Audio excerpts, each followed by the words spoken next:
It's more than love at first sight. I want a Sunday kind of love. Ils ont cet air sage des premiers de la classe. Pourtant, on aurait tort de croire que tout a été facile pour les trois invités de cette semaine. J'irai bien refaire un tour. Du côté de chez Swan, Vanina, les chansons de Dave nous accompagnent depuis toujours. Le plus français des Hollandais a tout connu, les sommets des hit-parades et une longue traversée du désert. Je croyais que ça y est, c'est arrivé, tous mes disques seraient des succès. Et je me souviendrai toujours, pour Noël, la maison de disques, toutes les maisons de disques font venir tout le monde. Et il y a une dame qui est venue vers moi. Elle m'a dit, on vous voit beaucoup vos disques dans nos services. Et ceci, c'est quoi vos services? C'est des services retour. C'est-à-dire que les disques ne sont pas vendus. Ils font des... Et ça marche. L'humoriste belge Laura Lone est la nouvelle sensation du rire sans concession. Petite fille solitaire et maladivement timide, elle a longtemps été la seule à croire en ses chances de réussir sur scène. Et moi, je me suis toujours dit, j'ai aucun talent. Et donc, là, je peux tout faire en travaillant. Et donc, tant pis, il faudra des heures et des heures. Mais ça, ce sera ma force. Moi, c'est ma force de travail. Alors dans mon cas, c'était plutôt apprendre. Présentateur du journal de 13h, le journaliste Julien Bugier est une figure de l'information et des grands événements de France Télévisions. Un parcours exceptionnel pour cet autodidacte, pas vraiment doué pour les études. Je faisais pas mal de conneries quand même à l'école, parce que j'ai redoublé, parce que je me suis fait virer d'un établissement scolaire, mais j'étais quand même un enfant assez difficile dans son rapport avec les parents, difficile dans son rapport à l'autorité. Ça me faire sauter que sauter. Cette semaine encore, les confidences de nos invités nous touchent en plein cœur, le temps d'un dimanche à la campagne. Et maintenant, attention, la revanche, c'est le premier arrivé à la maison parce qu'il pleut. Attention, c'est parti.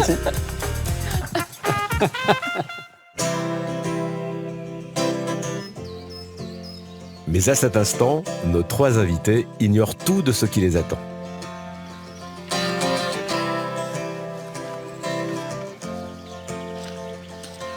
Holly flew in from Miami, FLA. Hitchhiked away across the USA. Plucked her eyebrows on the way.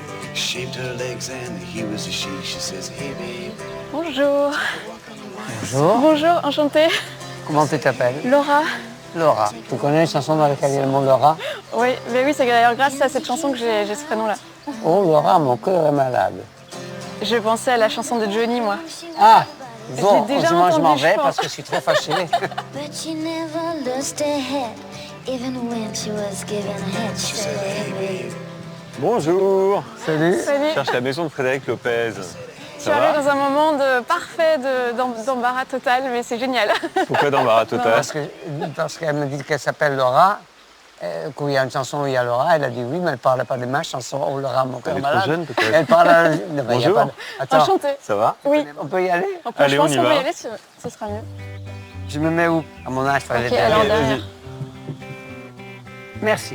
Voilà. Tu rames, t'es sûr? Mais je peux ramer aussi. Je Hein. propose qu'on le Ouais. fasse à deux, si ça te va. Ah, ça me rappellera mon enfance, tiens. Ah, il y a des soleils, bougez pas, c'est bien, là, je bronze. Tu sais où on t'emmène ou pas? Aucune idée. Moi non plus. Alors on y va.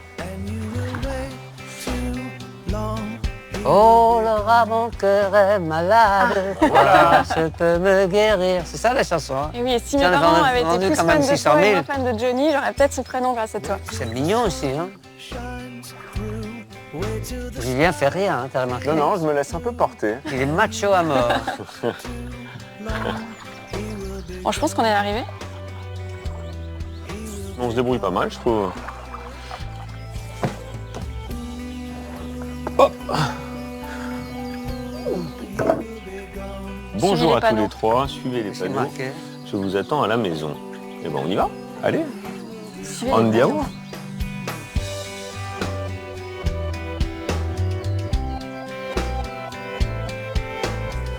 Il est bien logé, monsieur Lopez.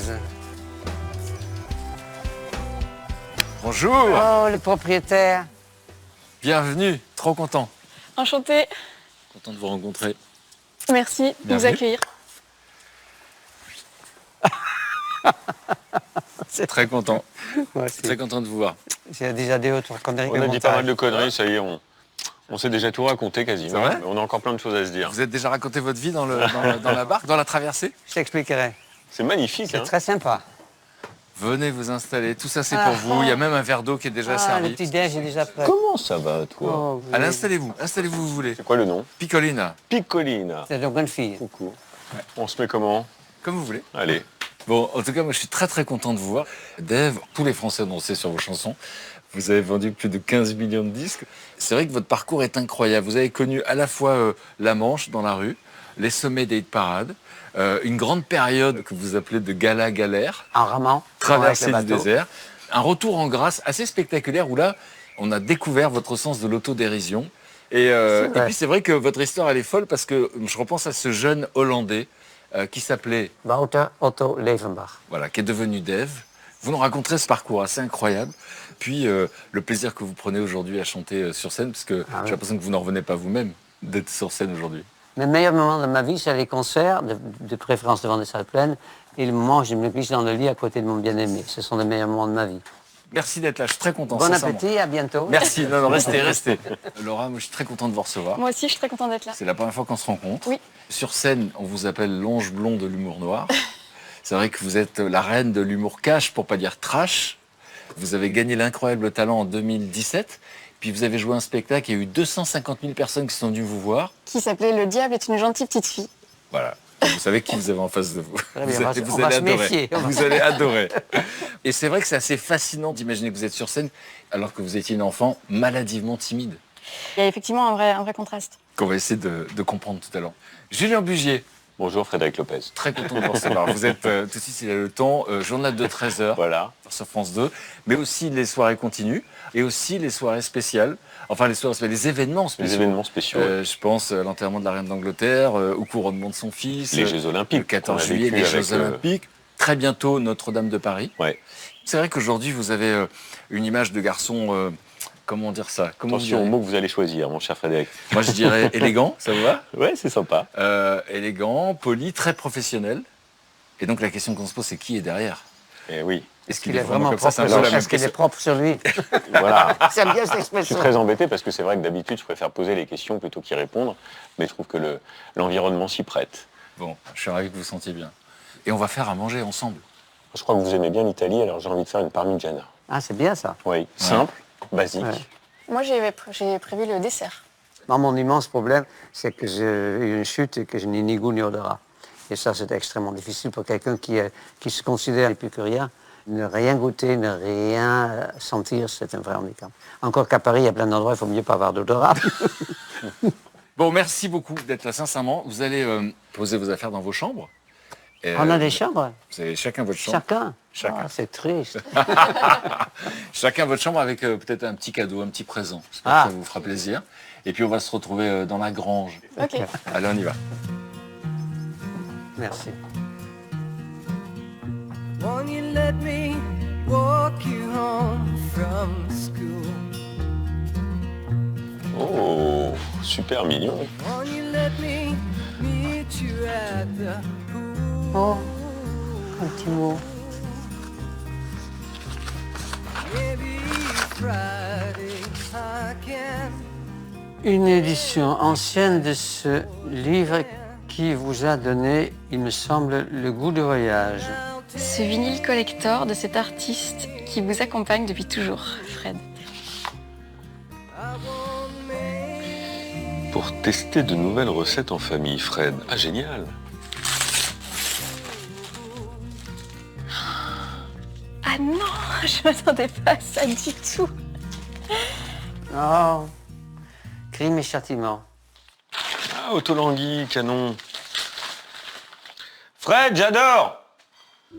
Ah mais je suis trop contente. Merci.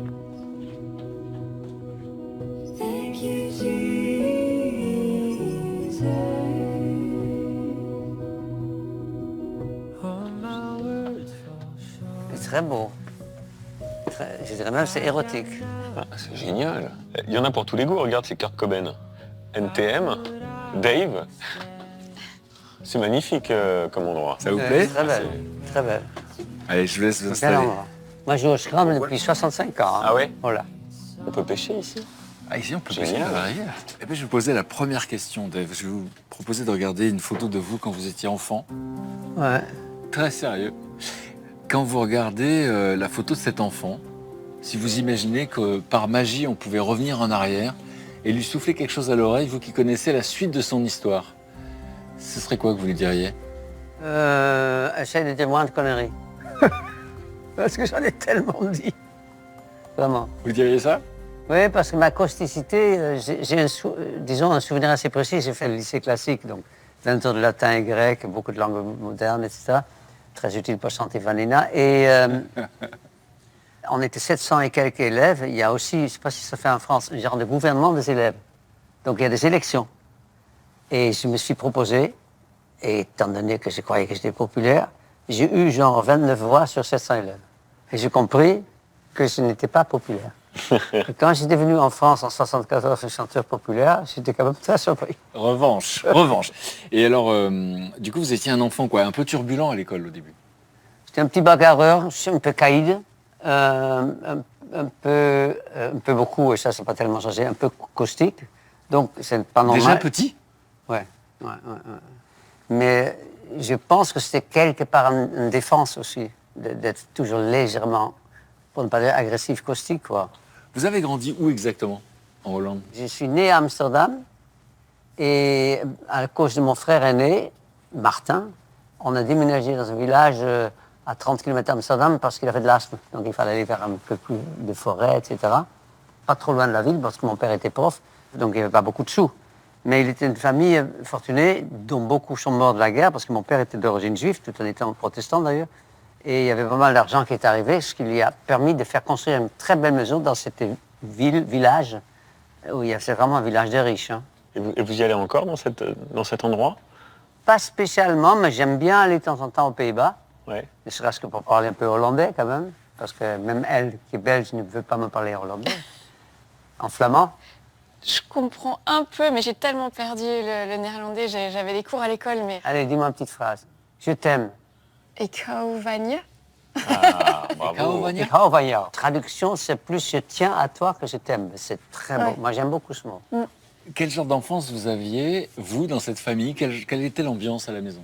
Une vie de famille vraiment idyllique, honnêtement. Moi, je voulais devenir pasteur Pourquoi? parce que j'étais croyant, je le suis encore un peu, et parce que le pasteur est une femme, une jolie brune, et je voulais être à sa place, parce qu'elle était en hauteur, c'est elle qui parlait. Elle avait l'attention de tout le monde. Exactement. Et quand, quelque temps après, ce pasteur est devenu un homme avec lequel j'ai parlé, et qui s'est rendu compte que je pouvais aussi être amoureux non seulement des filles, mais aussi des garçons, il m'a déconseillé de devenir pasteur. À 16 ans, cette atmosphère dans votre famille va changer à un moment donné. Il va y avoir une sorte de Le clash. clash et vous êtes impliqué malgré vous. C'est-à-dire que mes parents, étant donné que mon père avait un petit peu plus d'argent que la plupart des profs, on pouvait se permettre d'avoir une femme de ménage qui était là tous les jours. Mon père a eu une histoire avec elle. Et puis un jour, en cherchant un ampoule pour ma moto, parce que je roulais une moto, je suis tombé sur des courriers d'elle à mon père, qui étaient extrêmement précis. Et là, j'ai pris les lettres, je l'ai envoyé sur le bureau de mon père. Il m'a dit, ne dis rien à ta mère. Et pour le faire court, ils ont divorcé. Mon père s'est mis avec cette ex-femme de ménage et est resté avec elle jusqu'à la fin de ses jours. Mais vous, au moment où vous l'apprenez, il vous dit ne le dis pas à ta mère, vous gardez le secret du coup. Oui, je le gardais secret. Et puis un jour, je me suis réveillé genre à minuit, je me couchais à 11h et j'ai entendu hurler en bas. J'ai dit, ça y est, Elsa. Et je suis descendu pour la soutenir. Oui, absolument. Oui, c'est pas drôle. Mais après, maintenant, je pense que plus de 50% des couples tombent en morceaux.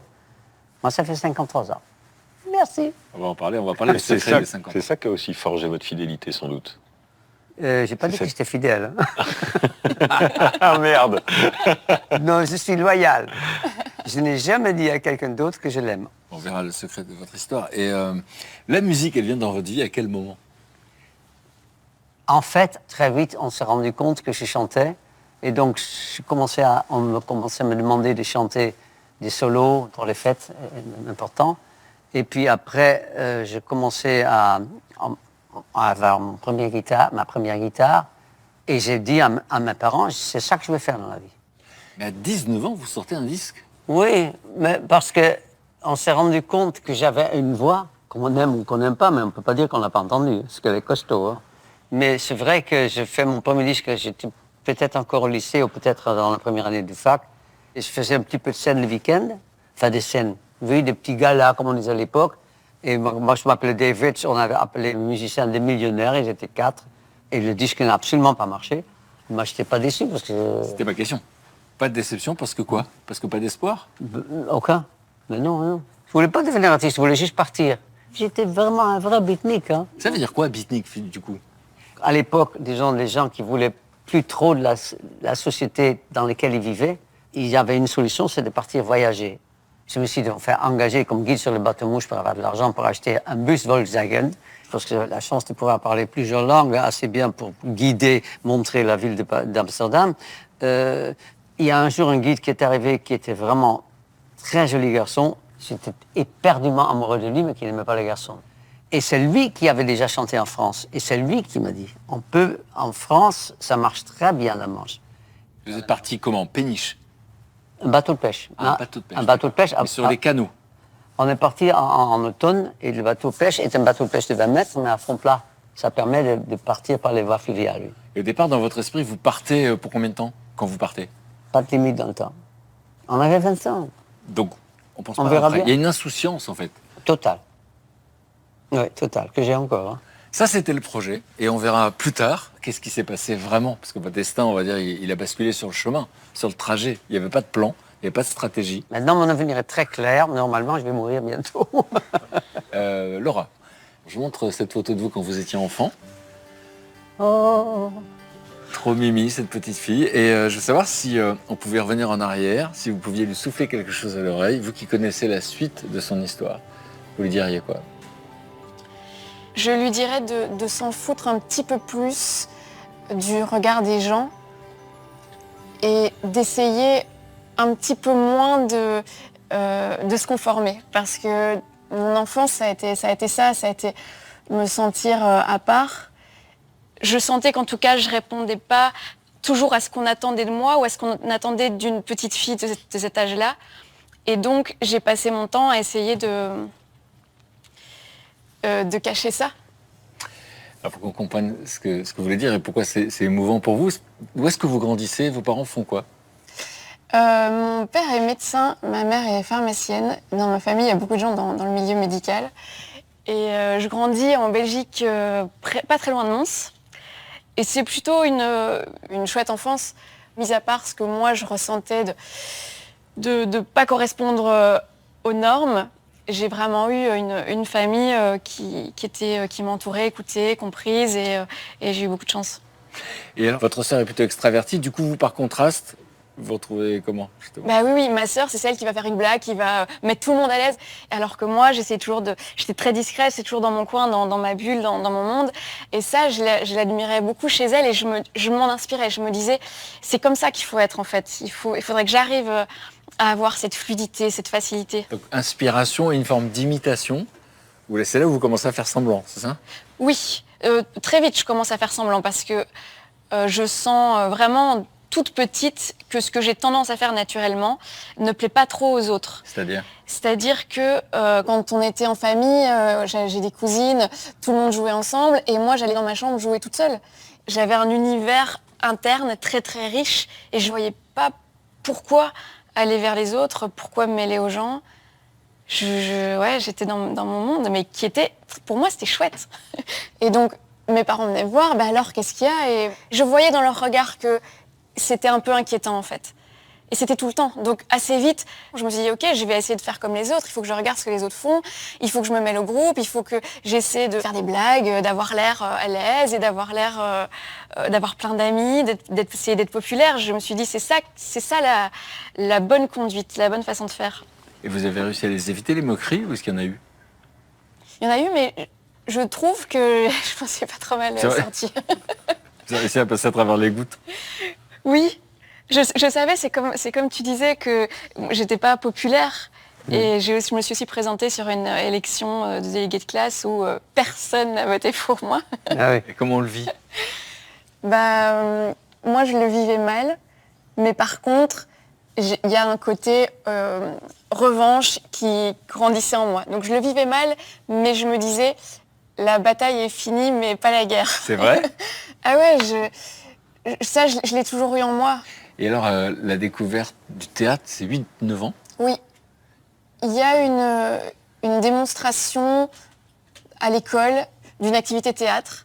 Et en fait, ce que je voyais là-dedans, c'était une opportunité d'exister socialement. Parce que quand j'étais en société, je ne pouvais pas vraiment être moi. J'ai construit un masque très solide, très, très difficile à casser. Et l'art m'a permis d'être moi à 100%. C'est comme une respiration. Ma timidité ne m'aidait pas parce que les profs de théâtre me donnaient souvent les petits rôles parce qu'on se disait la petite elle va pas pouvoir Elle est trop timide pour jouer le premier rôle. Donc on me donnait le rôle de la servante qui avait 2 phrases à dire et c'était hyper frustrant, mais quand j'y pense, je sais que c'est ça que je veux faire, je sais que je veux faire, ça veut dire pour la vie. Vous pensez à ça? Je veux le faire et je sais que je vais le faire. Ouais. Ah oui, complètement. Le décalage entre la scène et la vraie vie pour vous à ce moment-là, c'est quoi? C'est de pouvoir exister en étant moi. J'ai assez vite cassé ce qu'on apprend au théâtre, donc de se tenir droit, toutes sortes de codes du théâtre qu'il faudrait suivre. Assez vite, je les ai déconstruits pour exister moi à ma manière et me dire toutes ces bizarreries, en fait, j'ai pas envie de les cacher tout le temps. J'ai envie qu'elles puissent exister quelque part. Et l'humour noir, du coup, ça vous plaît dès l'enfance? Je pense que ce que j'ai surtout dès l'enfance, c'est une sorte de façon d'être sans filtre, sans aucun tabou. Il n'y a pas de ça se fait pas de le dire, ou ça se fait pas de le dire à telle personne, ou tel sujet, attention, il faut l'aborder de telle façon. J'ai une vision assez négative du monde, je trouve vraiment que le monde est triste. Et donc, j'avais besoin de parler de ces sujets-là. C'était des choses qui me touchaient, j'avais besoin d'extérioriser. Et faire de l'humour sur ces sujets-là, c'était une façon de dire on est ensemble, alors rions-en tous ensemble plutôt que d'en pleurer tout seul chez soi, quoi. Et quand vous racontez, je savais pas tous ces codes et tout ça, c'est parce qu'au fond, ça, vous allez le comprendre des années plus tard. On va vous annoncer que vous êtes autiste Asperger. Et ça a été un flash, que vous comprenez mieux ce qu'on raconte là, en fait. C'est ça. C'est un diagnostic qui m'a beaucoup aidé à... On se refait le film, en fait. Donc, je me suis refait toute ma vie et j'ai compris pourquoi je me suis tellement culpabilisée de pas y arriver, parce que je me disais tout le monde y arrive et qu'est-ce que je dois être nulle pour pas y arriver comme les autres. Et puis un jour, je me suis dit ah non, en fait, c'est pas vraiment que je suis nulle, c'est qu'il y a une explication. Je suis juste comme ça et ça déculpabilise. Mais qui vous a dit que vous étiez autiste? J'ai fait des tests psy. À quel âge? Il y a pas longtemps, il y a 4-5 ans. Il y a 4-5 ans seulement, vous avez mieux compris cette enfance que vous nous décrivez, en fait. C'est ce Exactement. mal-être. Et donc il y avait à la fois ce mal-être et à la fois cette croyance qu'il allait se passer quelque chose dans votre vie. Parce que très jeune dans votre journal, vous écrivez « Je vais être célèbre ». Oui, en fait, je savais que je pourrais compter que sur moi. Et le fait de l'avoir su très tôt, ça a construit très vite une force qui a fait qu'en fait les déceptions, c'était pas si grave. Parce que j'attendais rien de personne. Et vous passez les castings à quel âge, les premiers castings? Assez jeune, je pense les premiers vers 10-12 ans. Et est-ce qu'on vous prend? Non. Pas trop, non. Non, j'ai des prises... Comment vous le vivez à chaque fois qu'on vous prend pas? Je le vis quand même mal, oui c'est vrai, je pleure beaucoup, mais par contre, à chaque fois ça dure une soirée et puis le lendemain il y a l'envie de faire mieux, le fait de décortiquer pourquoi ça n'a pas marché. Je suis prise à un moment donné dans une pièce à 14 ans, donc là ça me donne beaucoup donc ça m'encourage aussi dans l'idée de continuer. Puis j'appelais des agences, j'avais aucune idée de comment ça fonctionnait, mais je prenais mon téléphone et je disais je veux faire du théâtre, et on me disait c'est pas comme ça qu'il faut s'y prendre, mais je testais tous les moyens. Et d'ailleurs quand vous passez le bac, vous dites je veux essayer d'être professionnel là-dedans, et là vos parents réagissent comment? Ils sont très inquiets. Il n'y a pas du tout d'artistes dans ma famille, donc c'est un milieu qu'ils ne connaissent pas du tout. Ils me disent, t'es sûr, c'est compliqué, il n'y a pas beaucoup de sécurité. Est-ce que tu veux pas plutôt faire des études et tu feras du théâtre à côté, en amateur? Moi, je sais que j'ai pas envie de faire ça. Et en même temps, j'arrive pas à rentrer dans le milieu du théâtre parce que je fais des castings, je suis pas prise. Donc finalement, je fais quand même des études en me disant ça va me permettre de gagner du temps. Études de quoi? Architecture. Et après, j'ai fait un... Ah bah attendez, après on va raconter Pardon. après. Parce que ce que vous avez fait après, vous en avez fait un sketch culte depuis. Donc on en parlera après. Juste un mot, qu'est-ce qui vous a touché dans ce début de parcours de vie? Il y a un trait de caractère qui est formidable. C'est l'abnégation, c'est le courage, c'est aussi la détermination à un moment avec le déclic qui se produit et se dire c'est ça que je veux faire et je vais y arriver, quoi qu'il arrive. Voilà, après une enfance un peu cabossée, un peu solitaire, c'est ça qui est formidable dans ton histoire, quoi. Oui, je pense que ça doit être un point commun qu'on doit avoir plus ou moins tous les trois. J'ai l'impression, différemment, Alors, très différemment. alors mais j'ai l'impression. on va vérifier. Julien Bugier, je propose de regarder une photo de vous enfant. Vous êtes tout petit à l'époque. Et cet enfant, quand vous le regardez, je propose d'imaginer qu'on replonge dans le passé et que vous pouvez lui souffler quelque chose à l'oreille. Vous qui connaissez la suite de son histoire, vous lui direz quoi? Alors déjà, j'ai envie de me lever, de lui faire un check et de lui dire on a bien réussi, regarde. Tac. On s'est bien débrouillé. Non, j'ai envie de lui dire ça va bien se passer. Parce que en fait, la personne qui est en dessous, c'est mon père. Et mon père, c'est aussi un personnage fondateur dans ma vie parce que c'est quelqu'un que j'ai beaucoup admiré. Et donc, par la suite, j'ai dû aussi m'occuper parce que c'est quelqu'un qui était torturé, qui avait ses démons. Et donc, mon père, il avait une place particulière dans ma vie. Donc, je le serre autour du cou parce que je l'aime très fort et je sais qu'il a aussi besoin de moi. Voilà. Alors justement, si on essaie d'imaginer, on va dire de 0 à 5 ans, vous grandissez où? Vos parents font quoi à ce moment-là? Je grandis à Blois, dans le Loir-et-Cher. Mon père est journaliste en presse régionale. Il travaille à la fois pour la République du Centre, il travaille pour la Nouvelle République. Ma mère était brocanteuse antiquaire à l'époque. Elle avait une boutique à Blois. Et mes parents viennent de divorcer. Ils ont divorcé quand j'avais à peu près 5 ans. J'ai un petit frère qui est décédé, mais qui est décédé parce qu'il n'était pas mort-né, mais qui est décédé, ce qui a scellé la fin du couple de mes parents, en somme. Voilà. Il y avait plein de problèmes par ailleurs, mais ça a accéléré un peu les choses. Et voilà, je commence à naviguer entre ces deux foyers, entre ma mère qui m'élève seule pendant un certain temps, mon père que je vois les week-ends, avec qui je passe du temps, mon grand-père que j'adore. Il est important dans l'histoire parce que c'est le papa de ma mère, il est restaurateur. Et c'est des moments de bonheur aussi parce que dans ces moments un peu où les parents divorcent, où on se retrouve un peu balayé et bousculé entre le père et la mère, où ça s'engueule, où ça se déchire un peu. Ce moment-là était particulier, un peu dur pour moi avec la mort de ce petit frère qui venait d'arriver quelques temps avant.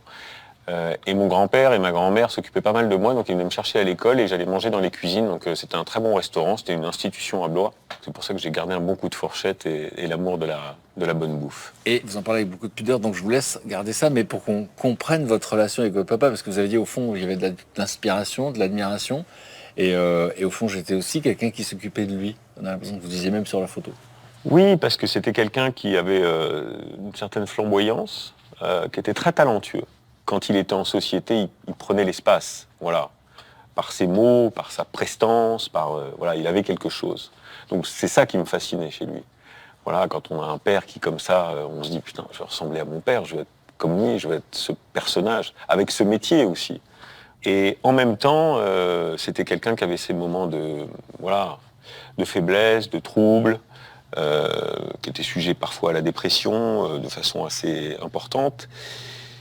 Voilà, j'ai compris par exemple il n'y a pas très longtemps pourquoi je détestais être en retard. Je déteste être en retard. Parce que de temps en temps mon père il m'oubliait à l'école. Donc je me retrouvais tout seul comme un con, voilà, avec tous les camarades qui partent, et puis vous vous retrouvez sur le trottoir, et puis alors c'est pas arrivé 50 fois, mais c'est arrivé quelques fois. Qu'est-ce qu'on ressent à ce moment-là?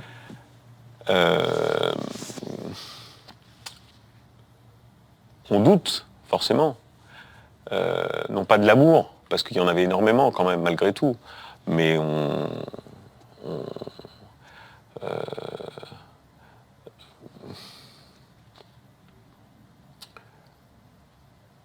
se dit que c'est à soi de l'aider, au fond.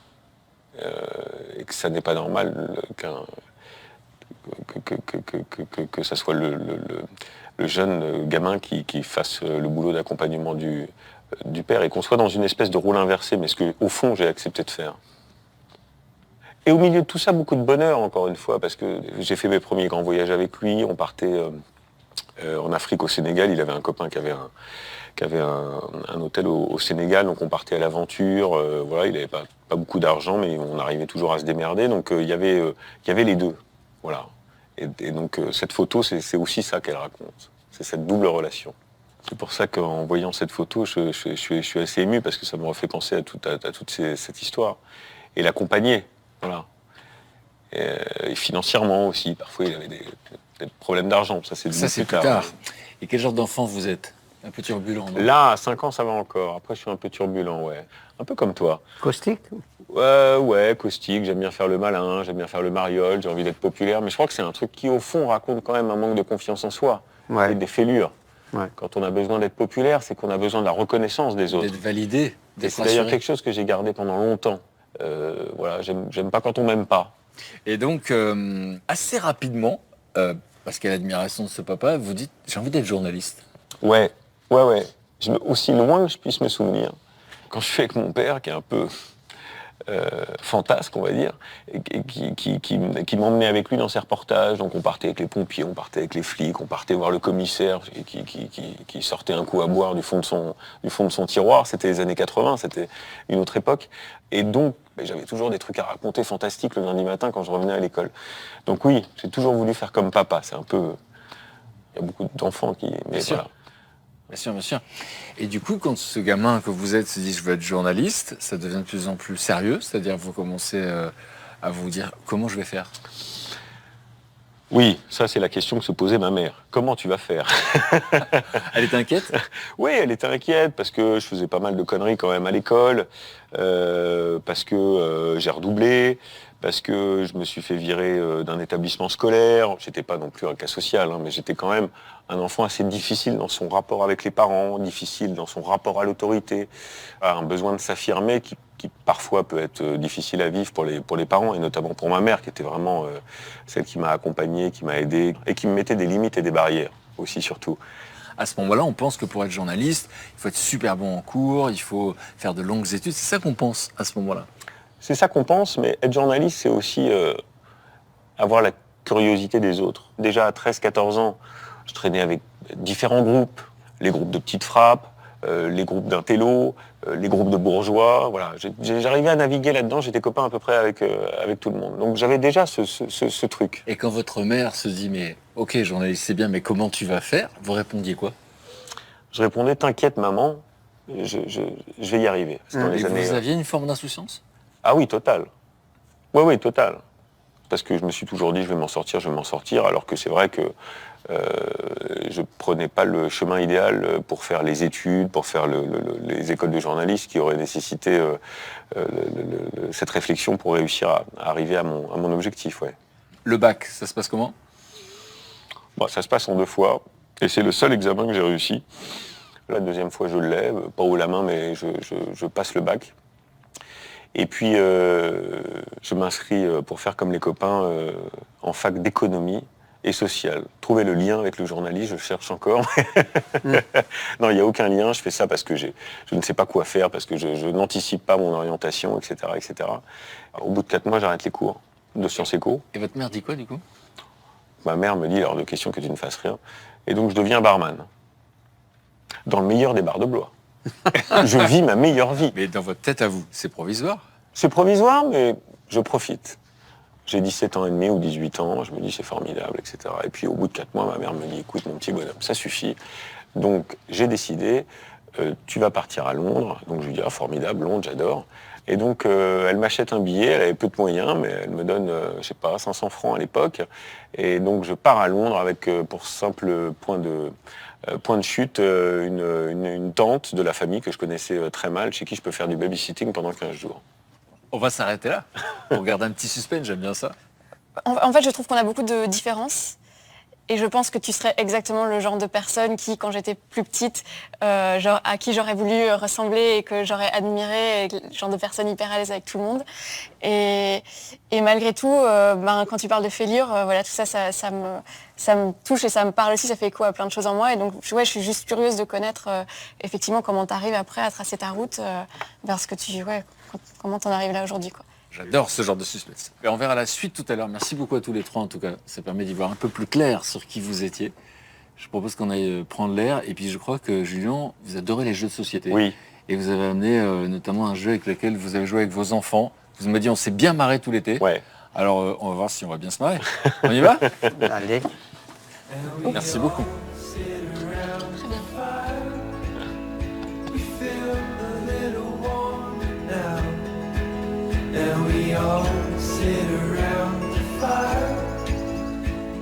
Comment ça marche le jeu, mon ami? C'est un jeu qui est basé sur la mauvaise foi et sur les associations d'idées. Donc je vous explique, il y a des mots, voilà, des mots très différents sur les cartes. Bazooka, avocat, bicyclette, boulet. Le premier met une carte, le Père Noël par exemple, et le suivant, qui est une ordure. Très bonne association d'idées, on est exactement dans l'idée du jeu. Et donc on doit mettre une carte qui est en lien avec le Père Noël et raconter une histoire autour de ce lien. Et les autres y croient ou n'y croient pas. Donc si une fille vous fait rire, t'as gagné. D'accord. 4 cartes, et le dernier tour, une 5e, on en a 5 en main. Voilà. Donc chacun regarde son jeu. Ok. Facile. Qui est le plus jeune? C'est toi la plus C'est- jeune? ouais, Alors c'est toi ok. qui retourne.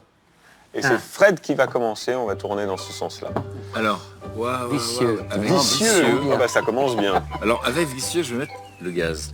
Parce que le gaz, c'est très dangereux, mais on le sait pas, on le sent pas. Et donc, c'est très vicieux. Parce qu'en fait, on peut avoir l'impression qu'on passe un bon moment et d'un seul coup... Ça, Pas mal. ça se tient, ouais. Alors C'est évidemment, accepté ça ou pas? Oui, évidemment quand il y a du gaz et quand il y a une fuite de gaz, il faut absolument pas approcher un pétard. Ah non, parce que ça peut exploser. Allez, oui. Et parce que sinon ça peut Ça marche. exploser. Donc, maintenant, le nouveau mot, c'est pétard. Ouais, bah écoute, Je vous écoute. Mais- Gaulle. mais le pétard, ça me fait bander.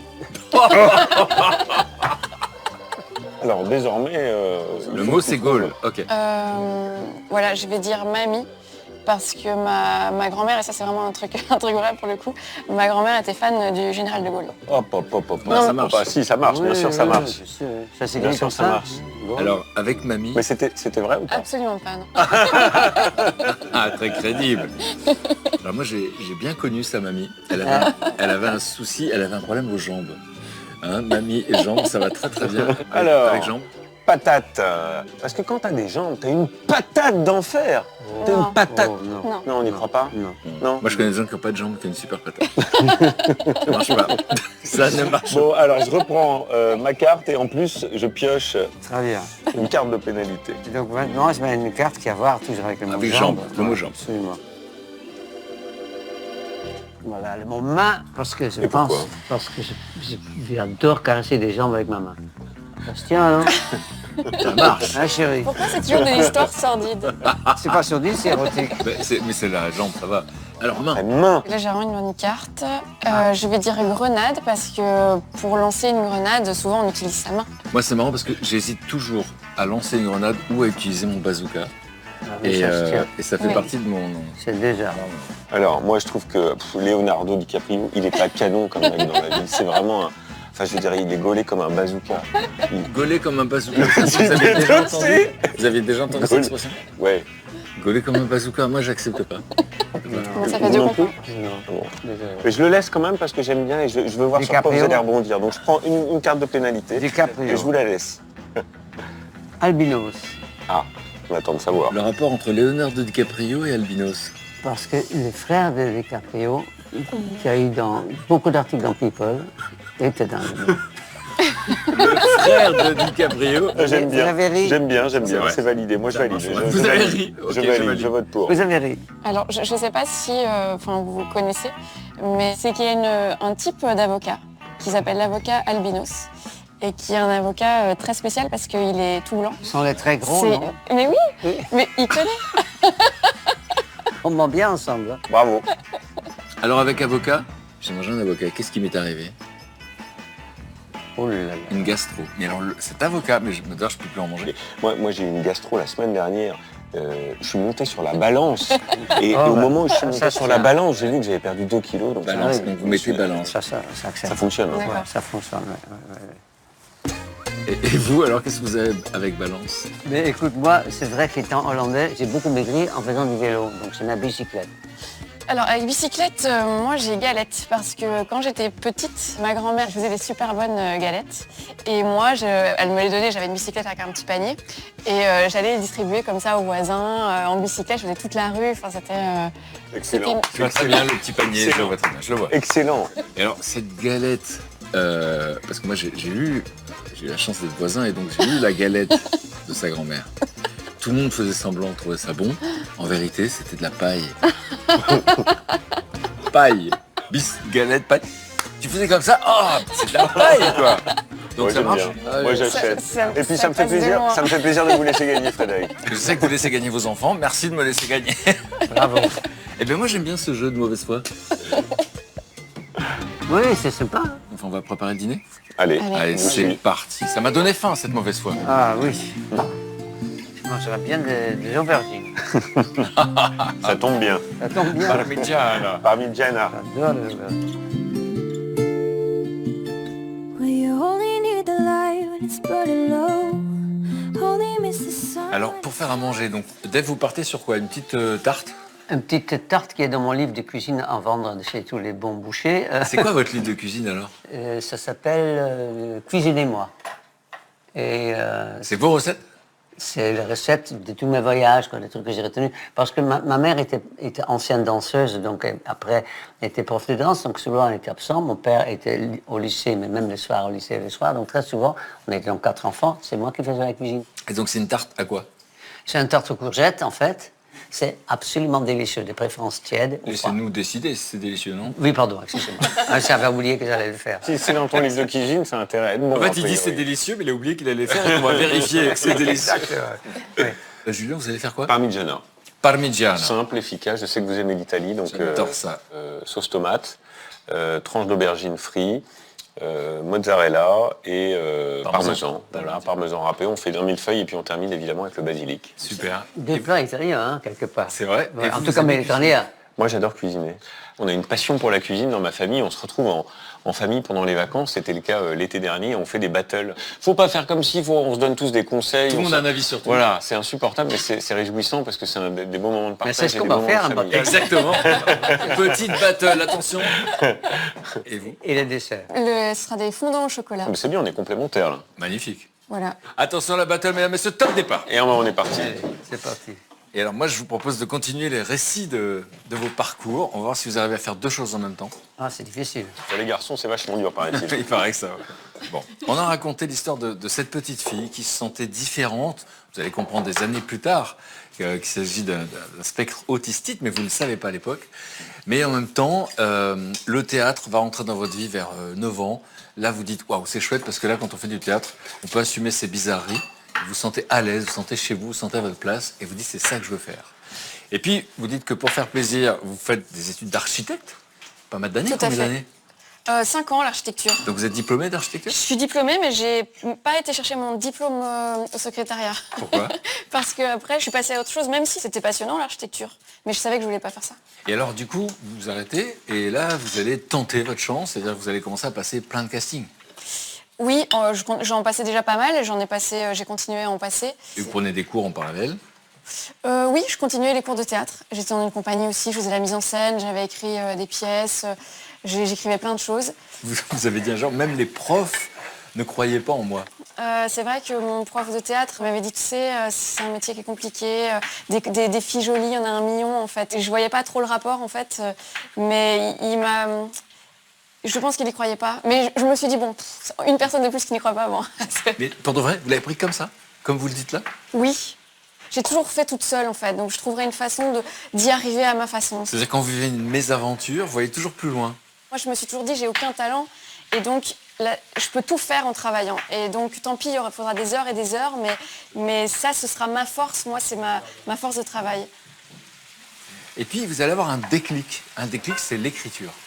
Et donc vous commencez à écrire un spectacle, le titre vient tout de suite? Assez vite.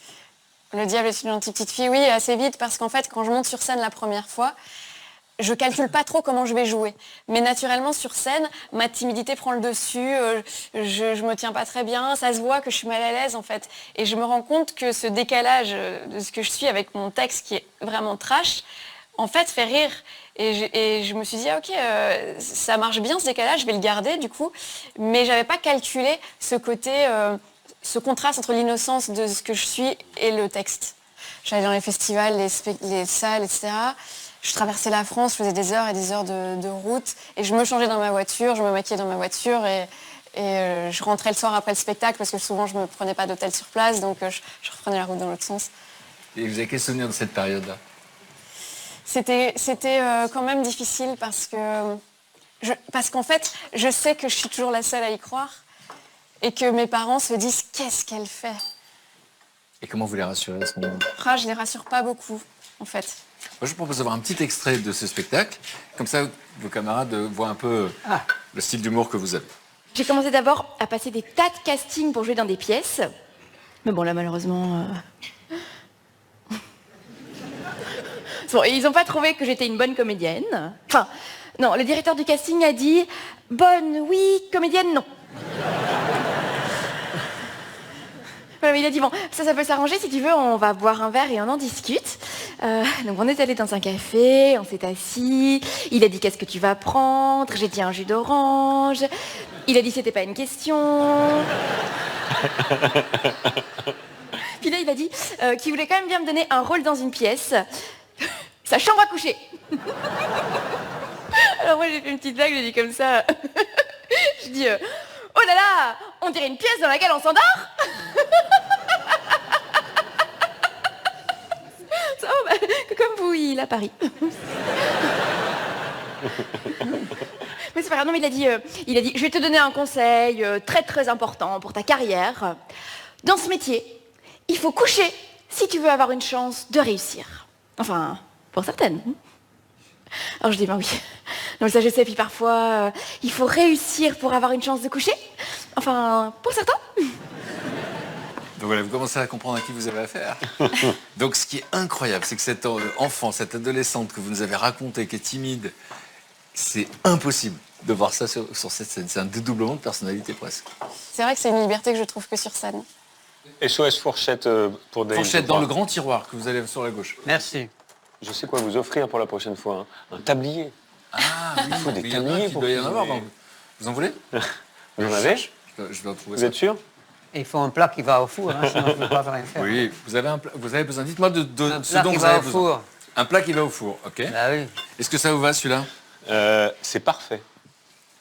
Donc, nous, on connaît en France, la France a un incroyable talent. L'émission existe en Belgique, Belgium Got Talent. Ouais. Vous proposez vos sketchs. Ouais. Et c'est compris à la télévision, on comprend tout de suite votre humour. C'est compliqué parce qu'en fait, quand on commence avec cet humour-là, les gens se disent mais qu'est-ce que c'est que cette folle en fait. Donc j'ai les membres du jury qui me disent attention, tu vas loin, tu vas trop loin et tout, faut faire attention à ce que tu dis. Et ça, on me l'a dit beaucoup, encore longtemps avant que ça marche. C'est rigolo, parce qu'en fait, c'est les mêmes blagues, mais dès que ça marche, on ne le dit plus. Exactement. C'est à ce moment-là que vous rencontrez Jérémy Ferrari, qui choisit de produire. Donc lui, il croit en vous. Oui, ça fait du bien d'avoir une production. De plus vous maquiller dans votre voiture. Oui, c'est ça.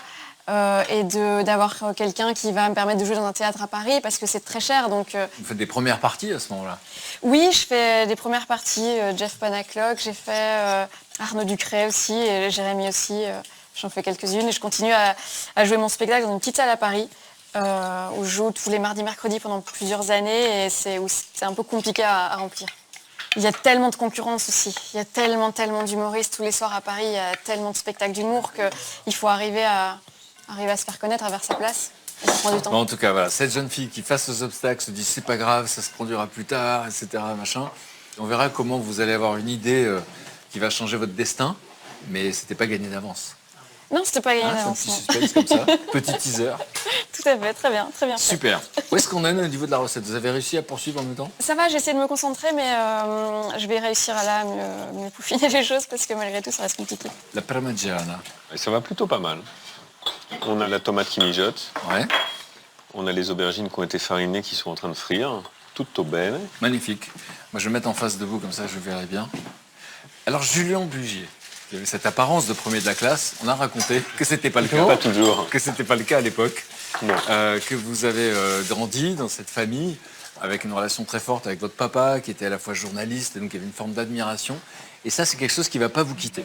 Et même si l'Écosse, c'est pas votre truc, après le bac, vous faites serveur, votre maman vous dit non, tu pars à Londres, tu vas au moins apprendre l'anglais. Voilà. Vous partez à Londres, vous dites chez une vieille tante. Oui. Vous partez avec quel objectif? De passer une année en Angleterre, perfectionner. Alors dans mon cas, c'était plutôt apprendre l'anglais. Et donc j'ai commencé par être babysitter. Et puis très vite, j'ai été embauché comme barman, comme quoi l'histoire se répète. Mais alors là, dans un truc d'enfer, parce que j'étais à Notting Hill Gate, qui est le quartier chic de l'ouest de Londres. Est-ce que c'est là que vous rencontrez Madonna? Voilà. Enfin, Madonna, je l'ai vue de loin et de très loin. Bon, t'es pas couché avec, quoi. Non. Ah, mais ça nous intéresse. Sinon, j'aurais commencé par... Si, moi, ça m'intéresse. Non, j'étais Ça dans faut un que bar je- qui était très à la mode à l'époque et j'avais réussi à y être barman pendant quelques temps. Et donc, effectivement, un soir, je vois le public qui s'affole et je vois arriver de loin Madonna. Voilà, que j'ai vu 30 secondes et demie et que j'ai à peine approché. Mais pour le petit gars que j'étais, c'était formidable. Et de passer le lycéen et de bachelier à Blois à ça, c'était le début de la grande aventure. Et en même temps, j'ai fait des boulots très divers. Je bossais dans une épicerie à Wimbledon qui était à 30, donc j'avais pas un sou. Vous étiez épicier. Et puis, je travaillais comme assistant épicier dans une épicerie française. Et comme je parlais français, c'était très chic. Donc c'était la plus-value de mon emploi. Est-ce que vous avez toujours dans l'idée, à ce moment-là, pendant cette période Toujours. précise, est-ce que vous êtes toujours à l'idée de faire journaliste? Toujours. Et le plan commence à se concrétiser. L'idée est de rentrer en France, de faire une école de journalisme et de préparer les concours. Voilà. Ça, c'est ce qui était prévu. Et se passe une rencontre avec le cousin d'une tante que je n'avais jamais rencontré. Le fameux cousin de la tante. Tu m'as piqué mes ustensiles. Le cousin Ce n'est que le d'une début. tante, Lui est dans le métier de journaliste? lui est journaliste, et me dit, mais tu sais, dans ma boîte à Bloomberg, qui était une chaîne économique et financière, mais pas seulement, ils prennent de temps en temps des stagiaires, donc tu peux essayer. Et donc j'appelle et j'obtiens un entretien, voilà, mais tout ça se fait un peu comme ça, et puis j'y vais un peu, de façon dilettante. Et je rentre dans le truc, et je me souviens, le moment où je passe cette porte et je rentre dans cet immeuble, et là, le choc. Je découvre cette entreprise, les gens vont à 200 à l'heure, des écrans de télé partout, des studios. Et je me suis dit, à l'instant où je suis rentré, c'est le moment de bascule. C'est maintenant, tout de suite. Et je rencontre un type qui est resté un ami, qui s'appelle Marc Cantarelli, et je lui dois énormément, qui me regarde, qui m'écoute, et qui me dit, oui, on t'embauche. En stage? En stage, payé, comme ça se fait chez les anglo-saxons, 10 000 francs à l'époque. Wow. 10 000 francs, une fortune. On vous propose de faire quoi à ce moment-là? Parce que Stagiaire, donc stagiaire, ça veut un peu tout dire. Donc j'étais ce qu'on appelle produceur, c'est celui qui s'occupe du lien entre le reporter sur le terrain et la rédaction. C'est celui qui fait un peu tout, mais qui a un petit rôle éditorial. Donc tout de suite, ça m'a mis dans le bain. Ouais. Et voilà, ça a été immédiatement ma rampe de lancement. Et puis j'ai fait des pieds et des mains, j'ai dit je repartirai pas tant que j'aurais pas obtenu un CDI, ce que j'ai finalement réussi à obtenir. Et à l'époque, on rencontrait directement Michael Bloomberg, qui était un type évidemment très impressionnant, qui après a été candidat à la mairie de New York et qui rencontrait tous les collaborateurs qu'il embauchait en CDI. Donc il était basé à New York, il venait une fois par mois à peu près au siège de Londres, c'était un truc colossal. Hein. Et donc il rencontrait du top manager, aux petits stagiaires comme moi. Et donc ça durait pas longtemps, mais quand même, il y avait un tour de table où en anglais, il vous disait « Pourquoi penses-tu être le meilleur pour travailler pour mon entreprise ?» Et donc j'ai bafouillé 3 mots d'anglais en me disant « C'est râpé ». Et puis en fait, ils s'en fichaient. En sortant de là, j'ai été embauché. Puis après, je suis resté 5 ans et ça a été le début de la grande aventure. Et l'antenne arrive à quel moment? 3 ans après, un peu par hasard, il y a un type qui est malade. Et dans les métiers de journaliste, c'est souvent comme ça. Ouais. Il y a quelqu'un qui est malade, je dois le remplacer. Mais ça me plaît pas plus que ça, parce que moi, ce que j'aimais, c'est le terrain, c'était partir à la rencontre. Alors, c'était une chaîne économique et sociale, donc c'était pas le grand reporter de guerre, comme je l'avais imaginé dans mon enfance, mais quand même, c'était un univers que je connaissais pas, l'univers de la finance, l'univers de l'économie, l'univers des grands patrons, l'univers des entreprises, voilà.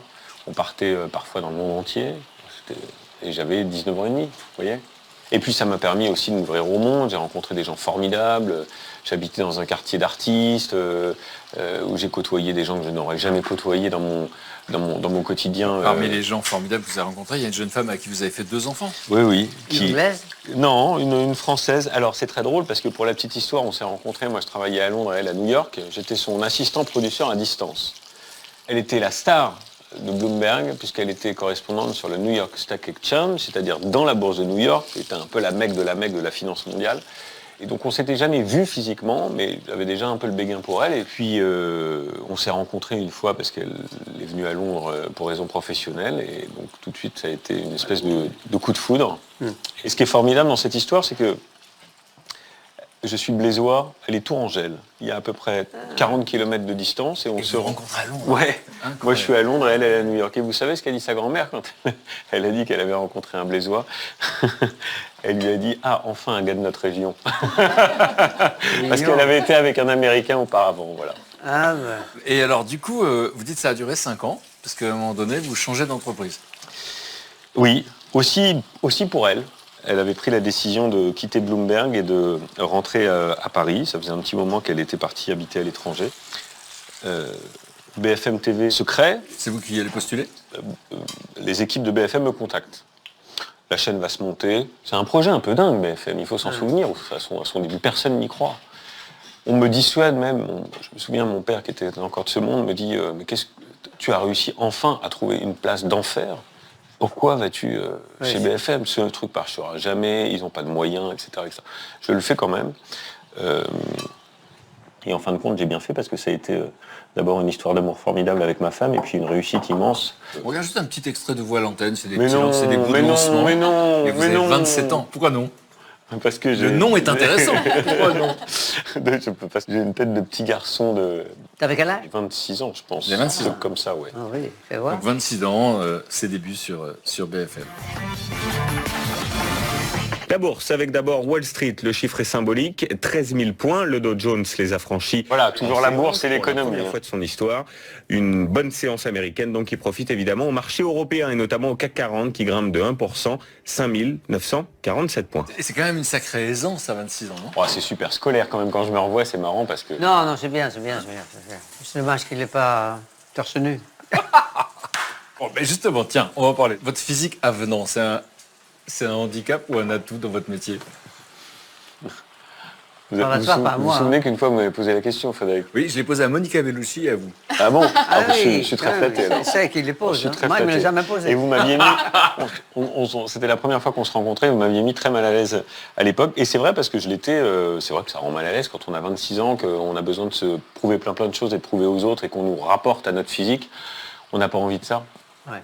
C'est à quoi on se sent illégitime du coup? Non, pas du tout, mais on a envie qu'on soit jugé pour son travail et qu'on nous dise « Ah bah t'es... Pas pour l'enveloppe. Voilà. » Mais bon, quand on fait un métier d'image, c'est vrai que c'est peut-être aussi ça qui m'a aidé au démarrage. Et puis il faut que je l'assume, c'est comme ça. Ça explique les succès de Mimimati, par exemple. Et c'est ainsi.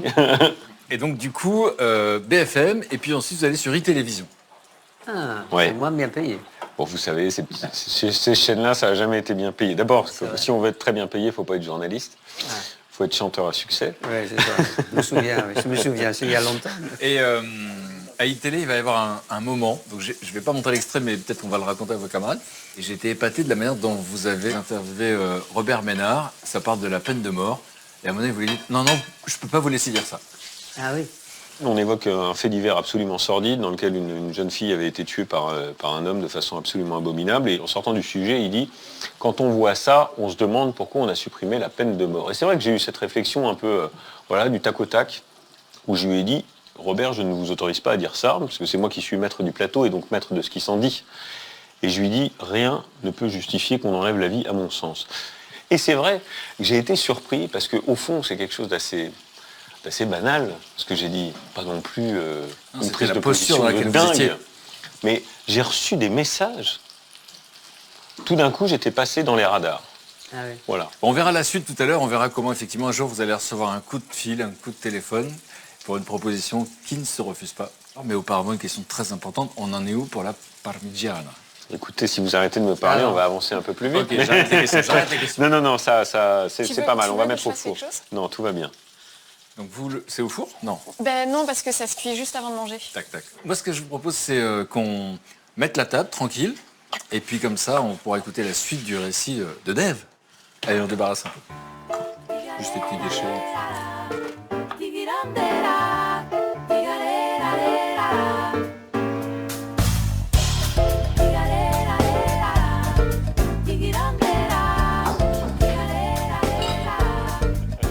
J'avais oublié de vous demander si vous avez des contraintes alimentaires. Et vous, c'est l'ail? L'ail et l'oignon. Oh mon Dieu. Je vais en prendre un petit peu, mais Vous avez mangé l'accompagnement en fait. Oui, oui, mais je vais en prendre un peu quand même. Non, te force pas. Non, mais je vais goûter quand même. Merci. Bon, on goûte alors. Alors on goûte. Parfait. C'est bon. Super, super bon. Moi, je propose qu'on reprenne le récit de l'itinéraire de Dave, qui était déjà très romanesque. Et très long.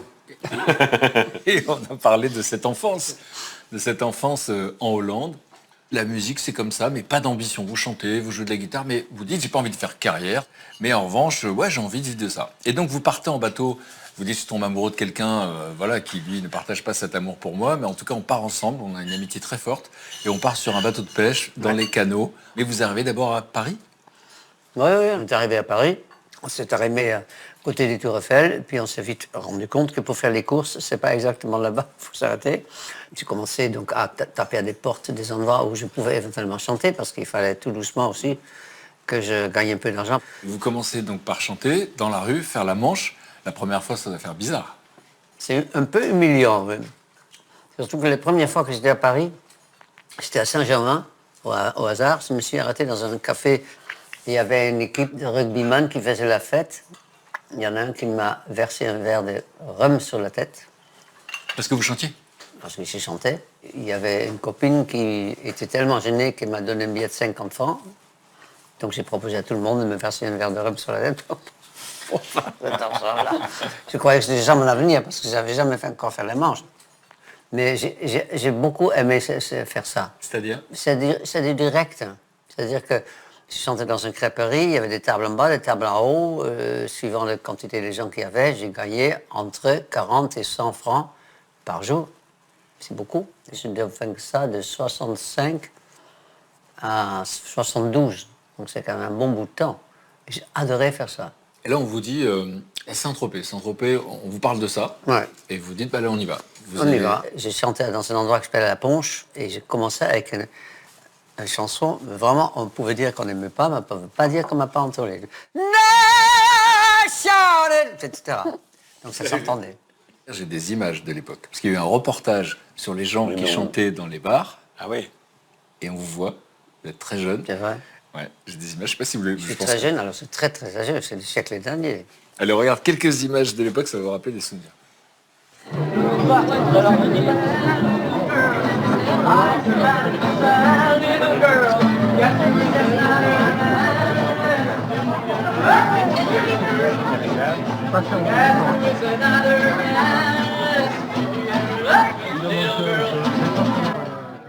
Et donc là, effectivement, on voit que les gens ils sont là en train de manger. C'est pas un public qui vient vous voir en Ils sont spectacle. pas là pour ça. Et comment on vit ça?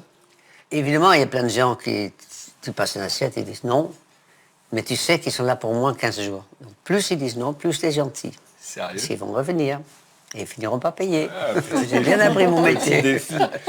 Il y a un mélange d'inconscience et d'envie d'épater aussi. Je suis très content quand je suis à Saint-Tropez le jour et que les gens font les gestes. Tiens, c'est les chanteurs d'hier. Ça, j'aimais bien ça. À Saint-Tropez, il y avait, et il y en a encore toujours, beaucoup de gens de showbiz, beaucoup de gens de métiers, des maisons de disques. Donc on me faisait des propositions. C'est-à-dire? Venez nous voir à Paris, tu pourrais faire des disques, gagner beaucoup d'argent. Et vous disiez quoi? Être connu partout, ça ne m'intéressait pas. Être connu là où j'étais, ça me plaisait. Mais c'est paradoxal que d'un coup vous croisez des gens qui vous disent viens me voir à Paris, on va faire des disques, et puis vous donnez pas suite. Non, parce que ça rentrait tôt dans la société dans laquelle je ne voulais pas être. Et quand finalement, le garçon avec lequel j'avais quitté la Hollande, donc quand on a décidé de se séparer, parce qu'il n'était pas amoureux de moi, il m'aimait bien, mais moi je l'aimais tout court. Je dis bon, je vais aller à Paris, et je suis allé voir Eddie Barclay, il m'a signé. Parce qu'Eddie Barclay, vous l'aviez croisé. Oui, déjà. Et donc là, vous vous êtes rappelé que vous aviez le numéro. Oui, j'avais plein de numéros. Mais je suis allé voir Eddie, il m'a signé. Et il m'a donné une avance. C'est surtout ça aussi. Alors ce qui est fascinant, c'est que, et ça je pense pas que ça se reproduirait aujourd'hui, c'est qu'il vous signe pour 6 ans. Et, non, ça se fait plus, ça. Et vous allez faire plein de disques. 10 qui n'ont pas marché. Ah oui. Pendant cette période-là, vous continuez à faire la manche. Mais je suis amusé parce qu'il fallait quand même que je paye le loyer. Et 71, vous rencontrez Patrick Oiseau, qui va devenir votre amoureux. Vous avez envie de l'épater. Oui. Et ça marchait. J'ai fait donc ce Sugar Baby Love avec un texte de mec que j'aime bien, qui s'appelle Yves Descar, qui est un parolier très à la mode, qui écrit pour Claude François, pour tout le monde. Il m'a fait un texte vite fait parce que je faisais partie de ceux qui n'étaient pas plus moches qu'un autre, qui chantaient pas trop mal. Et j'ai dit à Patrick, en rentrant chez lui, j'ai vu le texte de Sugar Baby Love, c'est pas bien, fais-le toi. Et il l'a fait. On a vendu 400 000 disques. Après, son meilleur ami s'appelle Vanina. Donc, il était vendeur chez Saint-Laurent. Et là, il est devenu parolier.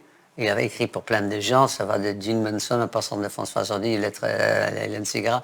Il a surtout écrit pour les femmes et pour moi. Et donc, Vanina, ça c'est un tube qui est devenu une légende. Et on vous voit chanter la chanson à l'époque, puisque c'est votre premier énorme succès.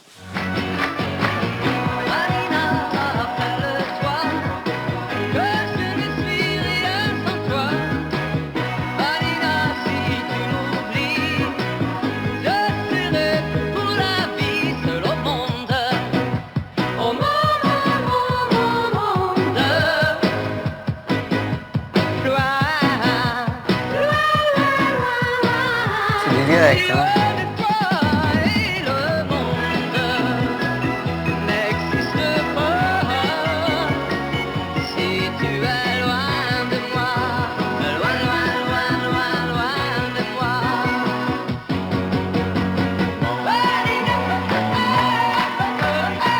C'est haut.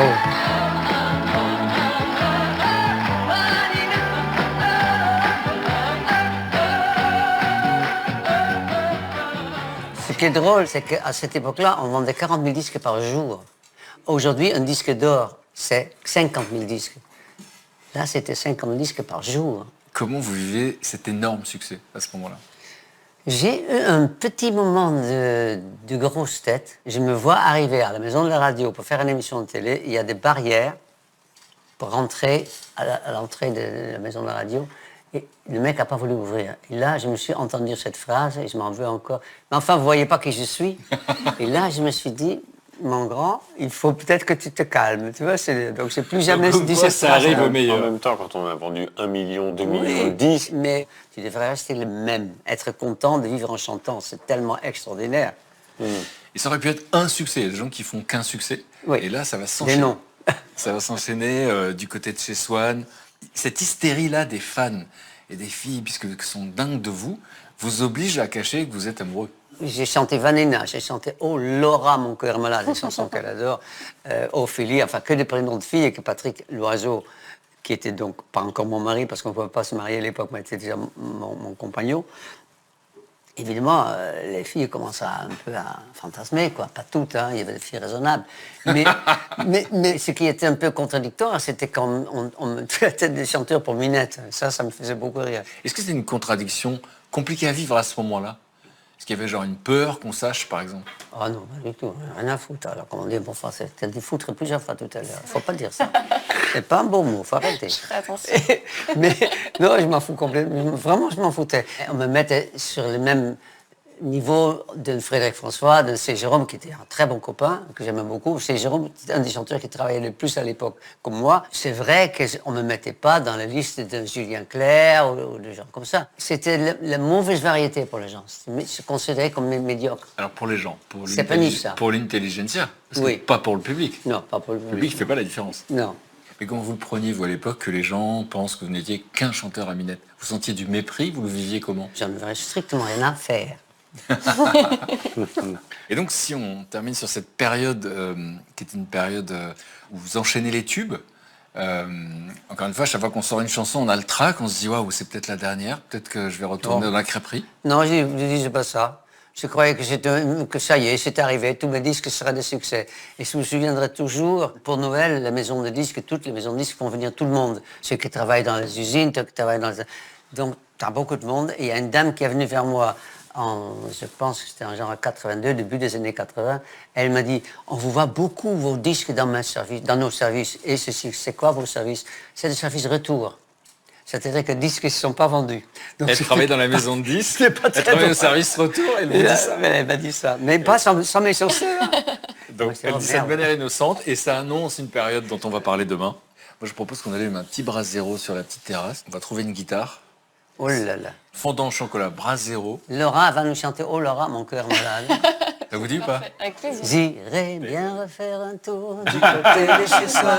On y va? Ah, c'est mon époque, hein. J'avais 7-8 ans, je me rappelle. Ah oui, mais moi j'en ai Oui. 30, c'est ça qui est emmerdant. I take my whiskey neat, my coffee black and my bread and three. On va goûter quand même ce fondant au chocolat qui a l'air oui. incroyable, juste C'est avant. plus important que la musique. Je pense qu'ils sont peut-être encore D'abord, un peu chauds. pardon, mais il est magnifique. Hein. C'est très très Bah, bon. ouais, il est un peu fondu, la crème est un peu fondue. C'est super réussi. Ah, je bravo. suis sûr que si j'avais du goût, j'aurais adoré. C'est très très bon. Ah oui, c'est fantastique. C'est quoi cette chanson d'Ève que vous avez chantée? J'ai écrit beaucoup de chansons, mais j'en ai une dont je suis un peu fier, quoi. C'est une chanson que j'ai écrite pour le garçon avec qui j'ai quitté la Hollande. Et je l'ai écrit un soir, ça m'est venu comme ça.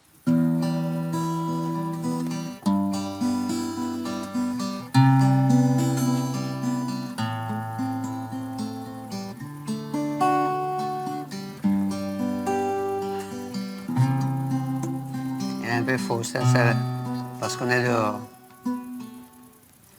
Tout ce que je sens, c'est la cigarette qui brûle mes doigts, mais qui ne me fait pas aussi mal que le mal de toi.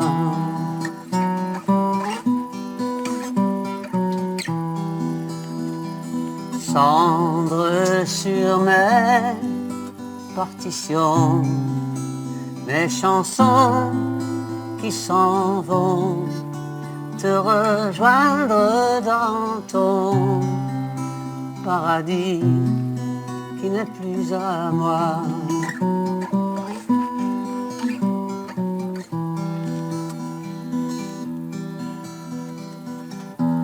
On a beau dire loin des yeux, loin du cœur,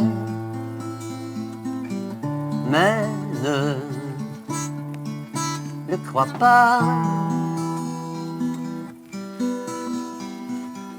car moi je t'aime encore, même si tu n'es plus là. All that I feel is a cigarette burning my fingers and waking me, making me see reality. Cigarette ash dropping into my music that's fading away, far away, on its way to you.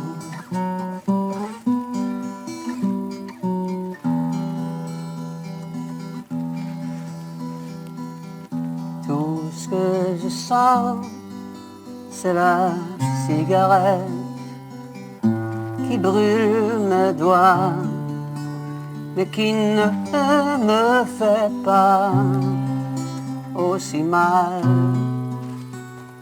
que le mal de toi.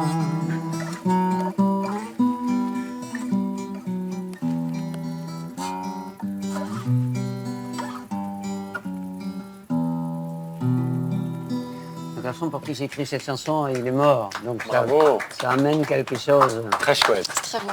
Et c'est donc pas un succès, mais c'est une chanson qui me parle parce que Elle est très belle. c'est lui avec qui j'ai quitté la Hollande et il est mort d'un cancer il y a pas mal d'années et je l'ai réécrit pour lui.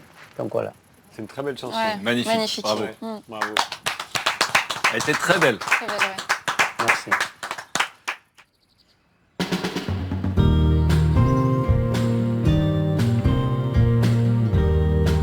Hello. Bonjour. Ça va? Ça va? Bien dormi? Ça va, et toi? Vous aussi, vous avez eu l'eau froide ou pas? Douche J'ai froide, eu ouais, ce matin. j'ai Ah l'eau oui, chaude. t'as eu de l'eau chaude? Superbe. Et une suite Mais superbe. non. Ah non, moi j'ai eu l'eau froide. Ça va. Ah bah, le voilà. Excusez-moi, mais vous dites- Oui, Bonjour les à chansons tous. top. On a eu de l'eau froide. Douche froide ce matin. Ça fait partie de l'expérience, peut-être, du week-end. Alors, c'est vrai que ça booste le système immunitaire. Ouais, c'est Et je très- reste de mauvaise foi comme dans le jeu d'hier. Moi, j'ai besoin d'un petit truc chaud, d'ailleurs, pour me réchauffer. Regardez, un petit Café, thé, parfait. Tac, Merci. tac. Est-ce que vous avez rêvé? J'ai pas eu le temps, moi. J'ai pas dormi assez longtemps. J'ai rêvé qu'on était ensemble, on sautait en parachute, on montait dans un avion, on faisait du jardinage et on terminait en voiture de karting ou quelque chose comme ça. Voilà. Il y avait des gens qui étaient là, etc. Enfin, on vivait des expériences. C'est ce que j'aime faire aussi, vous savez, j'adore l'aventure. Donc, Vous avez déjà fait le parachute? oui, avec Théo Curin, vous savez, Ouais. voilà, Idole. vous le connaissez bien. Pour le 14 juillet, on avait fait un truc formidable, on avait sauté au-dessus du Mont-Saint-Michel avec les forces spéciales. La classe. C'était absolument inouï. Première fois que vous sautiez? Non, moi j'avais déjà sauté, et ce qui était très impressionnant, c'est qu'on avait sauté à bord d'un A400M, vous savez, c'est les gros avions de transport de troupes, et alors vous montez à 4000 mètres d'altitude, il y a la trappe arrière qui tu s'ouvre. sautes, Ah ouais, comme Tom Cruise. en fait. Comme Tom Cruise, voilà, sauf que je suis pas du tout Tom Cruise, même si j'aime bien l'aventure et que je suis un peu casse-cou. On avait sauté avec les chiens, avec tout le bardage, avec le matériel. Les chiens etc. sautent en parachute? Oui, les chiens ont sauté en parachute, accrochés à leur maître, mais ils ont sauté en parachute. Picolina. On a une petite activité. Vous avez jamais sauté en parachute? Moi, j'ai déjà fait. Oui. Savez? Ah, j'adore. Et moi, j'ai le vertige, donc j'aime bien le fait de me dépasser. Et d'ailleurs, j'aimerais bien passer le brevet, là, j'y pense de plus en plus. De parachute? Ouais. Mais ça me stresse aussi. Bah, génial, on va le faire ensemble. C'est alors. vrai? Ouais, c'est une T'aimerais bien le passer? Ouais, moi j'adore. Allez, c'est... Moi non, parce que j'ai sauté une fois quand j'étais jeune. Et effectivement, j'ai sauté, il y avait deux gars qui devaient être de chaque côté de moi et tout. Et à un moment donné, je suis en plein vol comme ça. Et je vois les deux gars en face de moi. Donc ici, ils sont en face, c'est qu'ils sont plus à côté. Mais Et là, j'ai commencé à paniquer, puis il fallait ouvrir le parachute. Et je tirais sur un truc, c'était mon sac à dos. Et ça s'est ouvert. Donc j'irai plus. T'es casse-cou, toi, Dave? Peut-être, mais je pense quand même que je préfère me faire sauter que sauter. Ça fait un quart d'heure qu'il attend pour la blague, il l'avait préparé. Non, c'est venu spontanément. Il est un peu tôt le matin pour commencer avec ce champ lexical. Non, j'ai pas purement verbalement. Est-ce que tu crées tu inventes des blagues ou des sketchs le matin aussi? Est-ce que c'est une source d'inspiration? Non, pas trop le matin. Est-ce que là, ça va t'inspirer des blagues, ce qu'on a fait ce week-end? Est-ce qu'on sera... Parce qu'elle raconte plein de choses perso, hein, donc faites gaffe à ce que vous allez dire. Ah oui, je me sers exclusivement de merde. choses qui me Ah non. touchent. Mais je me sers plus du négatif. Bah, notre rencontre était très négative. Ah ouais. C'est pas impossible que ça ressorte. Je suis arrivé, j'ai pris le bateau avec deux gars, je suis rappelé des... Les journalistes qui se prennent au sérieux, les chanteurs qui sont salaces et qui font des blagues toute la journée. Il y avait un chanteur très âgé. Bon, moi, je propose une activité pour se mettre, voilà, pour se réveiller, d'accord? Autant de sensations que le parachute. Ah oui? Ouais, aussi dangereux. Les fléchettes. Vous avez déjà joué aux fléchettes? Oui. Vous êtes bon? Il y a longtemps, non, pas du tout. Jamais. Moi, j'ai jamais vraiment joué, je pense. Non plus. Non? Non. Eh ben, c'est génial, une première. Bah oui, hein, mon âge, il y a des choses que j'ai pas fait. Allez, on y va. Donc, je disais très dangereux quand on est maladroit, vous avez compris, hein? Coucou, On toi. l'a jamais fait.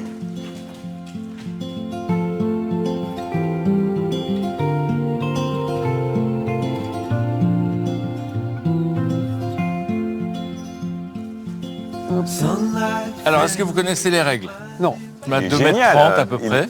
Il est génial, la pas- manière dont vous avez disposé ça. Il n'est Ouais. pas un peu petit? Allez, prenez des fléchettes. Allez, Quand on est au milieu, c'est super, c'est 50 Oui, points. vraiment. Quand on est dans le petit verre, là, on a 25 points. D'accord. Ok. Pas mal.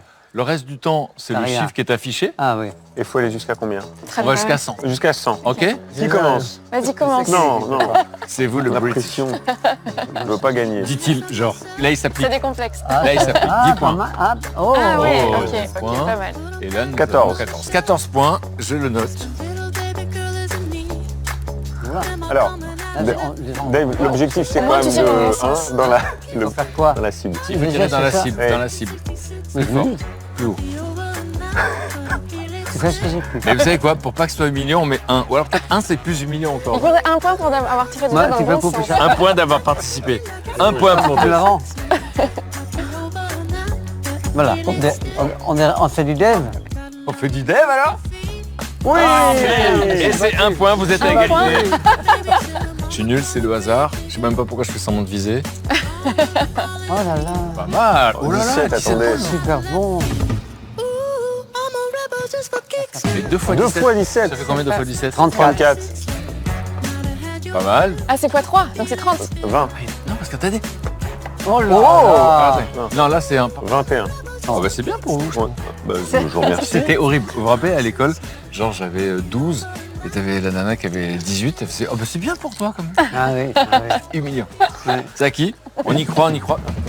Oh là là là là. Et Dave, 60. Vous savez combien? 60. Peut-être que je ferme les yeux. alors. Oh là là là là. 70. Donc, il est à 71. Ça fait combien de temps? Ah. Ah, oh, Six. 6 points. C'est pas pire. C'est Dave qui va gagner. Ah oui, 13. Ah ouais. Oh là là. C'est vraiment jeu de hasard. 20. Allez, c'est le dernier tour. Donc, attention, tout va se jouer maintenant, Dave. Oh. Ah, C'est dommage. dommage, c'était en plein centre. On était en 50 là. 3 fois 9, 27. 27. Oh là là. Oh. 18. 18. Donc, résultat des courses, mesdames, messieurs. Alors, 98 pour Mr. Dave, 59 pour moi, 67 pour Frédéric Je suis deuxième. et 35 pour Laura. Vous êtes J'ai troisième. sauvé l'honneur. Et maintenant, attention, la revanche, c'est le premier arrivé à la maison parce qu'il pleut. Attention, c'est C'est parti. parti. You spell my natural emotions. Makes me feel like the hurt and I'm hurt. Bon, comme vous avez gagné, vous pouvez choisir ce que vous voulez. Nous, on mangera ce qui reste. Je vous conseille la quiche, il paraît qu'elle est formidable. Elle a été faite par un grand professionnel. Une belle cuisinière. La quiche, froide Mais c'est mieux. et encore meilleure. Elle a plus de goût. Magnifique.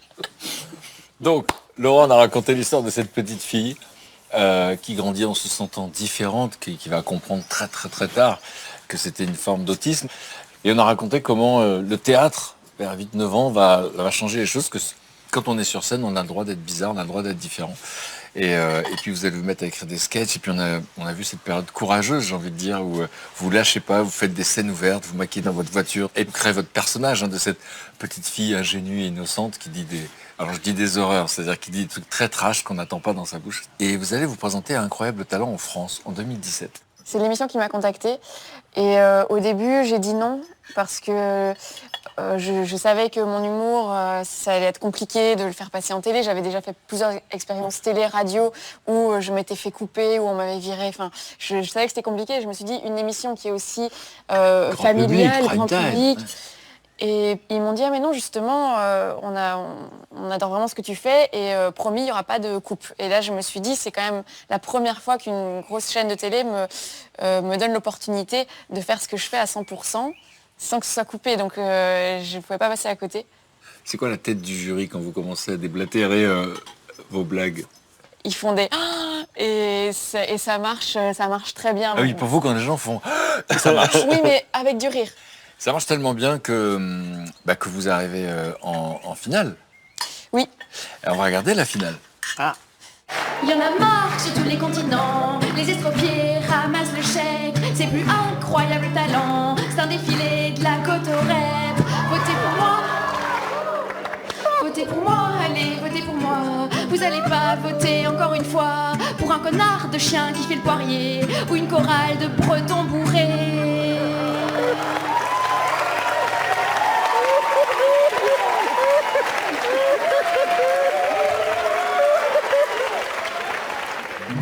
Alors c'est vrai, moi je chante pas bien, j'ai pas de talent et je suis fauchée. L'avantage c'est qu'à moi au moins, vous pouvez vous identifier.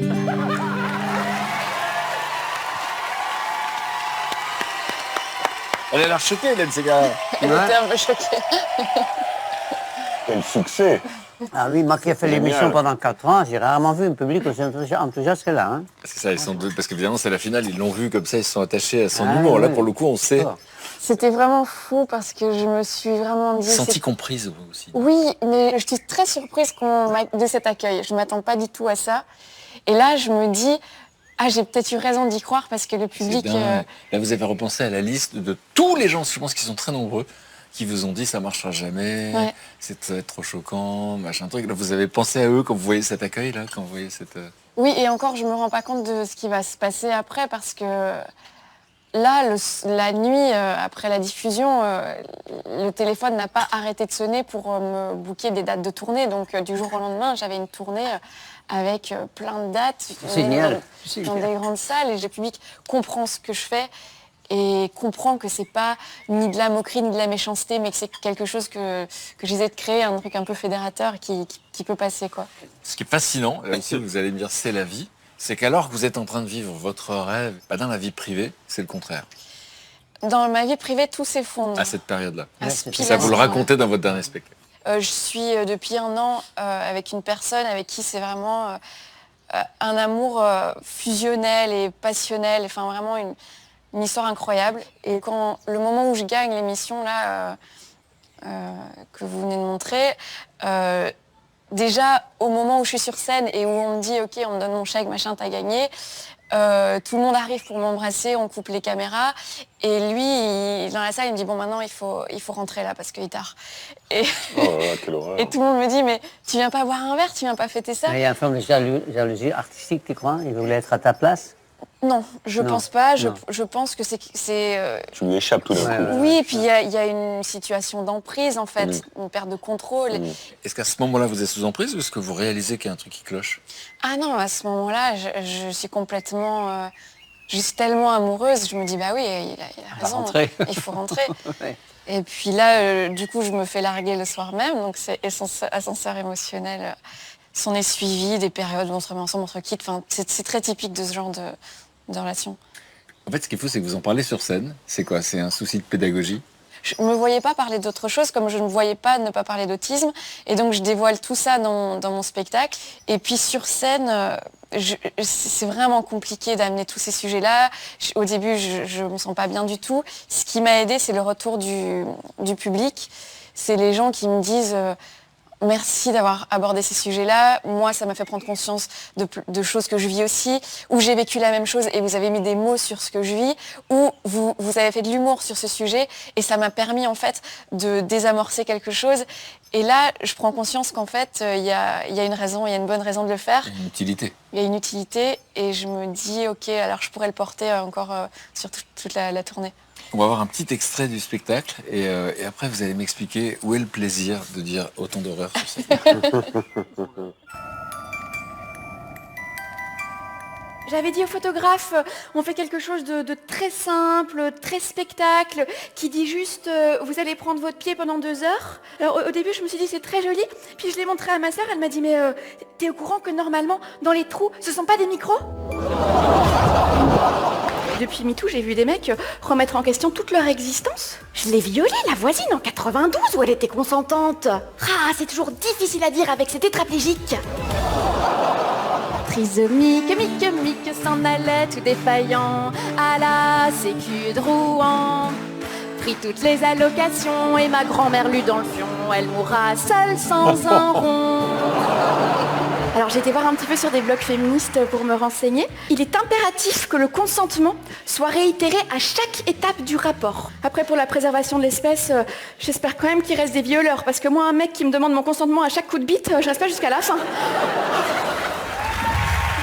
Laura Lone, un peu partout. Donc vous avez vu l'affiche, hein, vous avez compris l'affiche. Oui. Ah, oui. Et le jeu de mots, pardon. Et on vous va avez pas rentrer presque, dans ce vous avez détail. presque choqué Dave. Oui. C'est vrai. Surpris. Vous faites une tournée de tous les zéniths en France. Et puis vous serez le 31 janvier 2026. Oula. Vous serez au Grand Rex à Je suis Paris. encore là, moi, 2026. Bon, Laura Lone, merci beaucoup de nous avoir raconté votre histoire. Et moi, j'ai une dernière question au fond. Qu'est-ce que la vie vous a appris? J'ai appris à créer mes propres règles, mon propre monde et mes propres codes. Et je crois que chacun doit trouver un peu sa façon de supporter le monde. Moi, je vais demander à vos camarades qui ne vous connaissaient pas il y a 24 heures, qui ne vous avaient jamais rencontré. Qu'est-ce que vous retiendrez de Laura Lone? Mais je suis surtout surpris parce que c'est la première fois que je passe autant de temps, même si c'est peu, avec quelqu'un qui se considère elle-même comme autiste, évidemment. Et je n'ai pas pensé un instant qu'on pouvait avoir cette forme de vérité, de sincérité, d'intégrité même, dirais-je, et d'en vivre et de remplir le zénith. Donc il y a une forme de jalousie de ma part aussi. Sûrement. Je trouve ça très fort et... Donc, elle vous impressionne. Je suis carrément ravi de l'avoir rencontré, oui, absolument. De tout ce que tu as à l'intérieur, tout ce qui cogite là-haut, etc. Et tu le mets sur scène, et puis après, dans la vie, tu es quelqu'un de différent. Ça, je suis toujours assez... Et au fond, tu es cette personne-là, donc c'est ça ta victoire, enfin, je trouve. Laura Lone, comme disait Michel Drucker, souvenez-vous de son nom. Moi, il avait dit ça pour Jean-Jacques Goldman, et j'étais devant la télé, j'avais 14 ans, je dis je retiens, Jean-Jacques Goldman. Il s'est pas trompé. Laura Lone, souvenez-vous de son nom. Voilà, en tout cas, merci beaucoup pour ce récit. Merci. Merci beaucoup. Dave, on a raconté l'histoire de ce petit garçon qui grandit en Hollande, qui a envie d'être pasteur à un moment donné. Finalement, la musique le rattrape. Mais comme il est beatnik, il se dit non, c'est pas une carrière que je veux faire, je veux juste vivre de la musique. Et vous partez sur un bateau de pêche avec un ami sur un canal.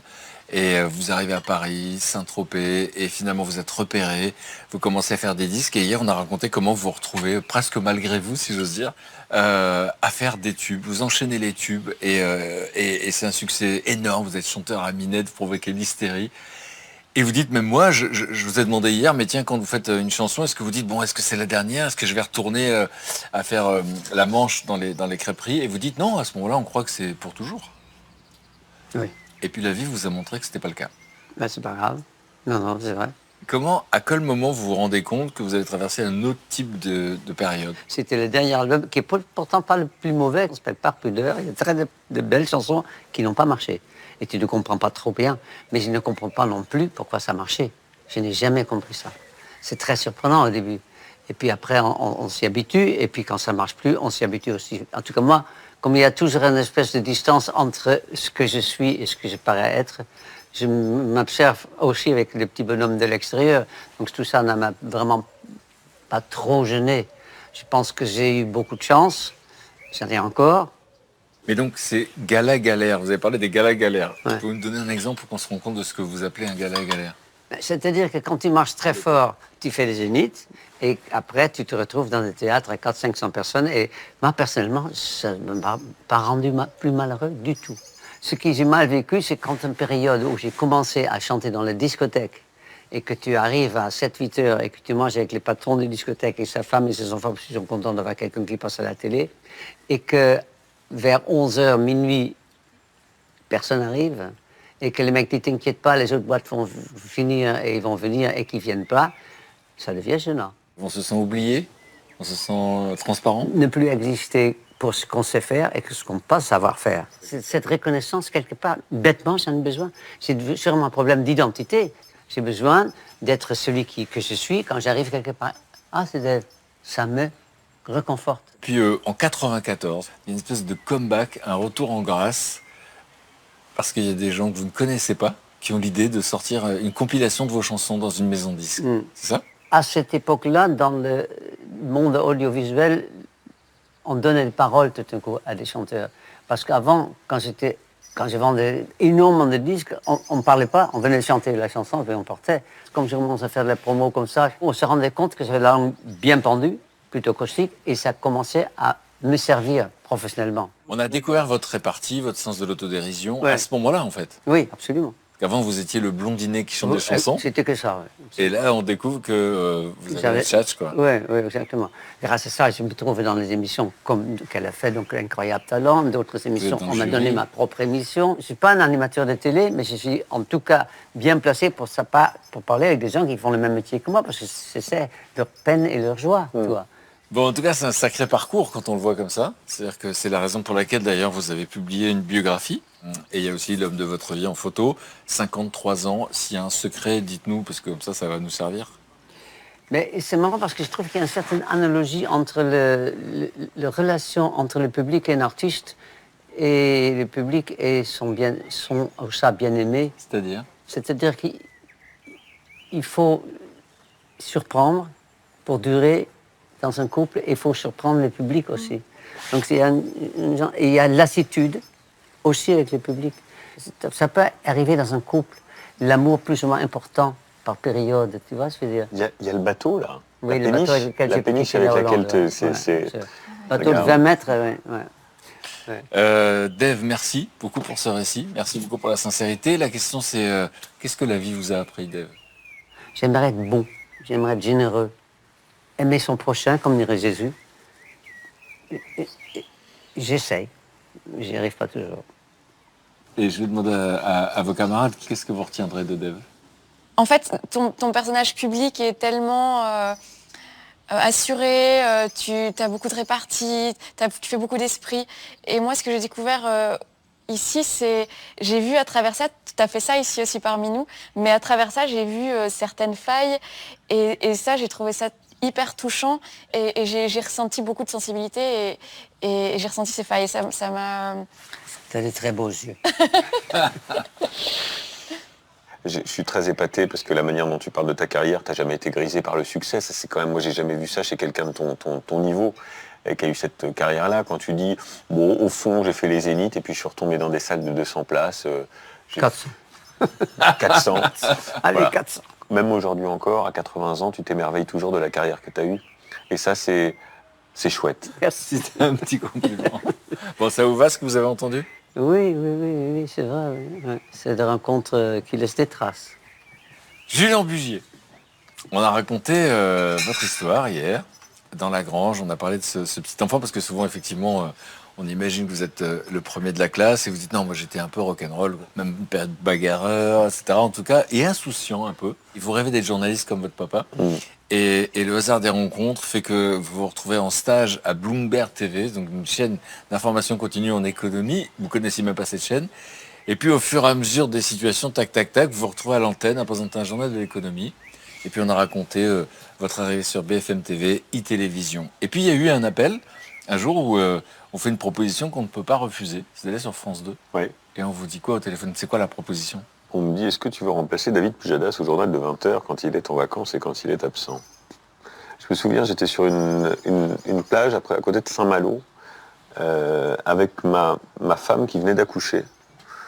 Voilà, notre premier enfant. Et on était allongés sur la plage, en train de faire complètement autre chose. Donc j'ai été un peu estomaqué, elle m'a regardé, je devenais tout rouge. Je me suis dit, qu'est-ce qui t'arrive?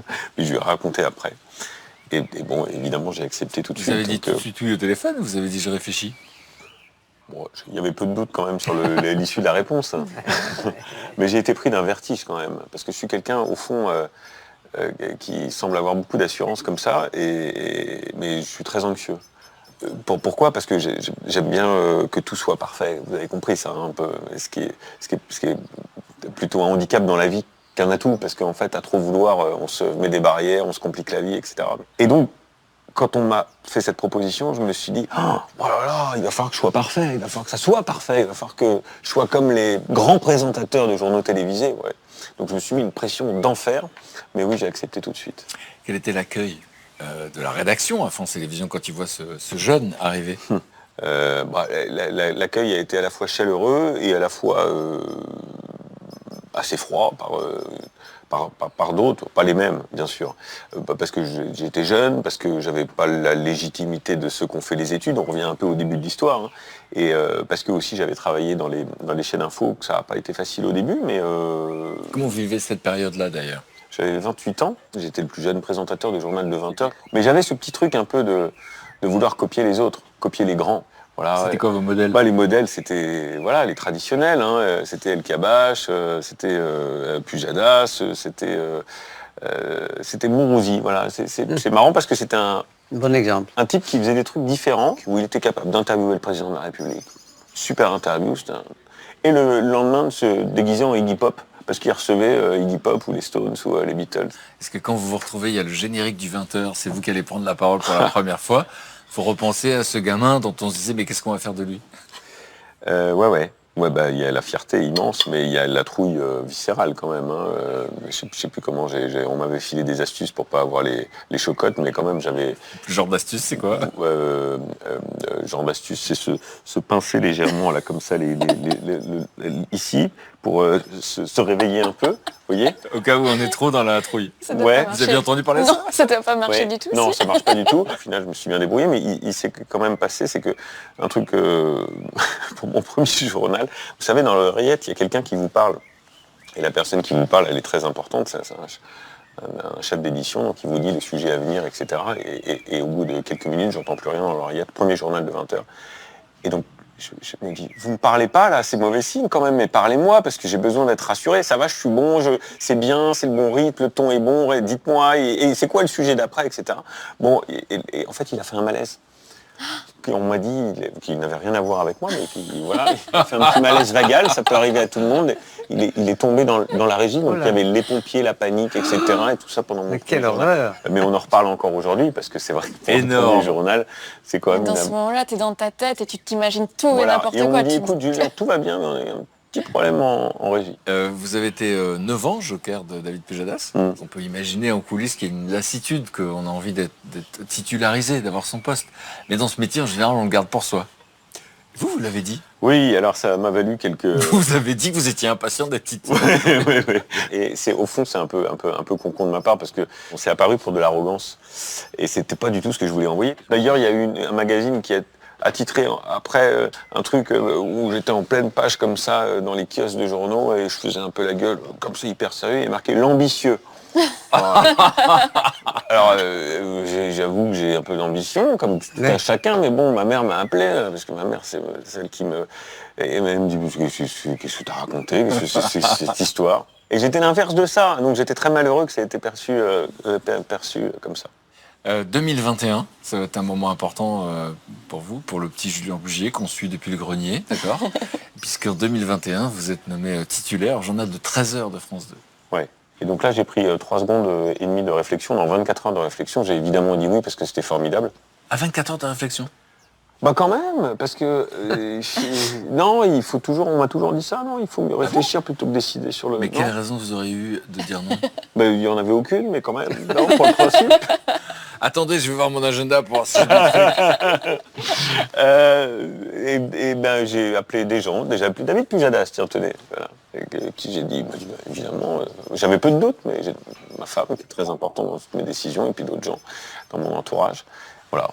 Et puis il y a toutes les opérations spéciales. Donc là, c'est vous faites vibrer des millions de gens sur des événements qui ont marqué l'histoire. Et puis au mois de décembre, il y a la réouverture de la Notre-Dame de Paris. Ouais. On prépare je sais pas si on peut dire un show, mais une grande émission avec un concert, avec du spectacle, pour vivre cet événement qui va vraiment être un truc planétaire. Ouais. Et il y a un sujet qui vous tient à cœur. En tout cas, c'est quelque chose dont vous parlez à la télévision, puis vous sortez un livre là-dessus, c'est la consommation. Pourquoi c'est important pour vous? Aujourd'hui, on se rend compte que, on est intéressé par tout ce qu'on consomme. On veut savoir d'où vient la quiche. Je sais pas qui l'a faite, mais elle a l'air fameuse. On veut savoir d'où vient son saumon. Et les services d'hygiène qui sont en train de tester. On a envie, à travers cette consommation aussi aujourd'hui, de valoriser des gens qui font des choses intelligentes.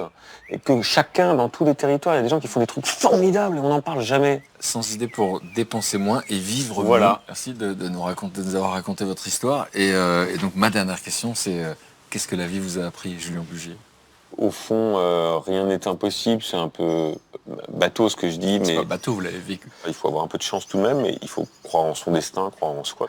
Moi, ça m'a appris qu'il y a un peu un insatisfait permanent à me dire, profite, parce que c'est aussi maintenant. Ouais, savourer, quoi. Ouais. Et je vais demander à vos camarades de me dire ce qu'ils vont raconter en rentrant à la maison.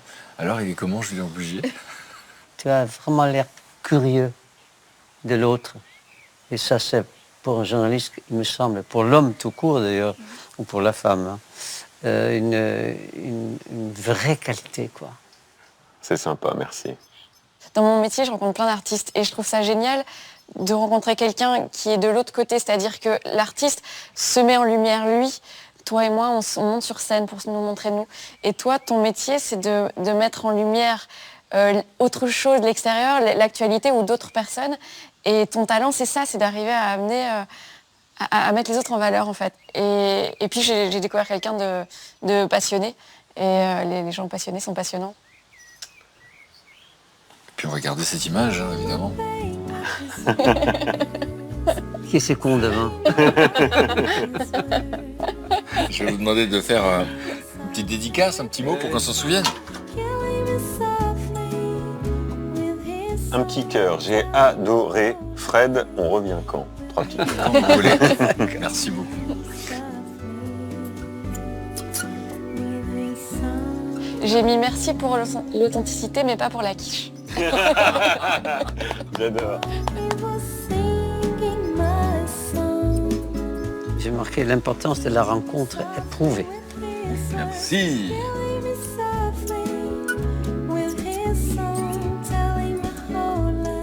Merci pour votre confiance et puis votre authenticité. Merci. Merci à vous. Tu veux un morceau? Il me recasait sa quiche.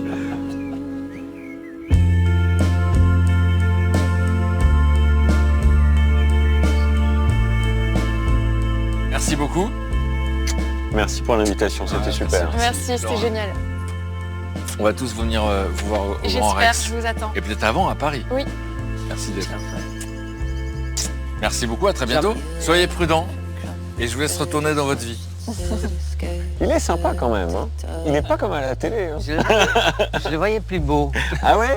Plus grand, moi. Ah mais plus grand, c'est ce qu'on dit toujours. Mais bon, mec sympa. Ouais. On reviendra. Hein. Ah oui, absolument.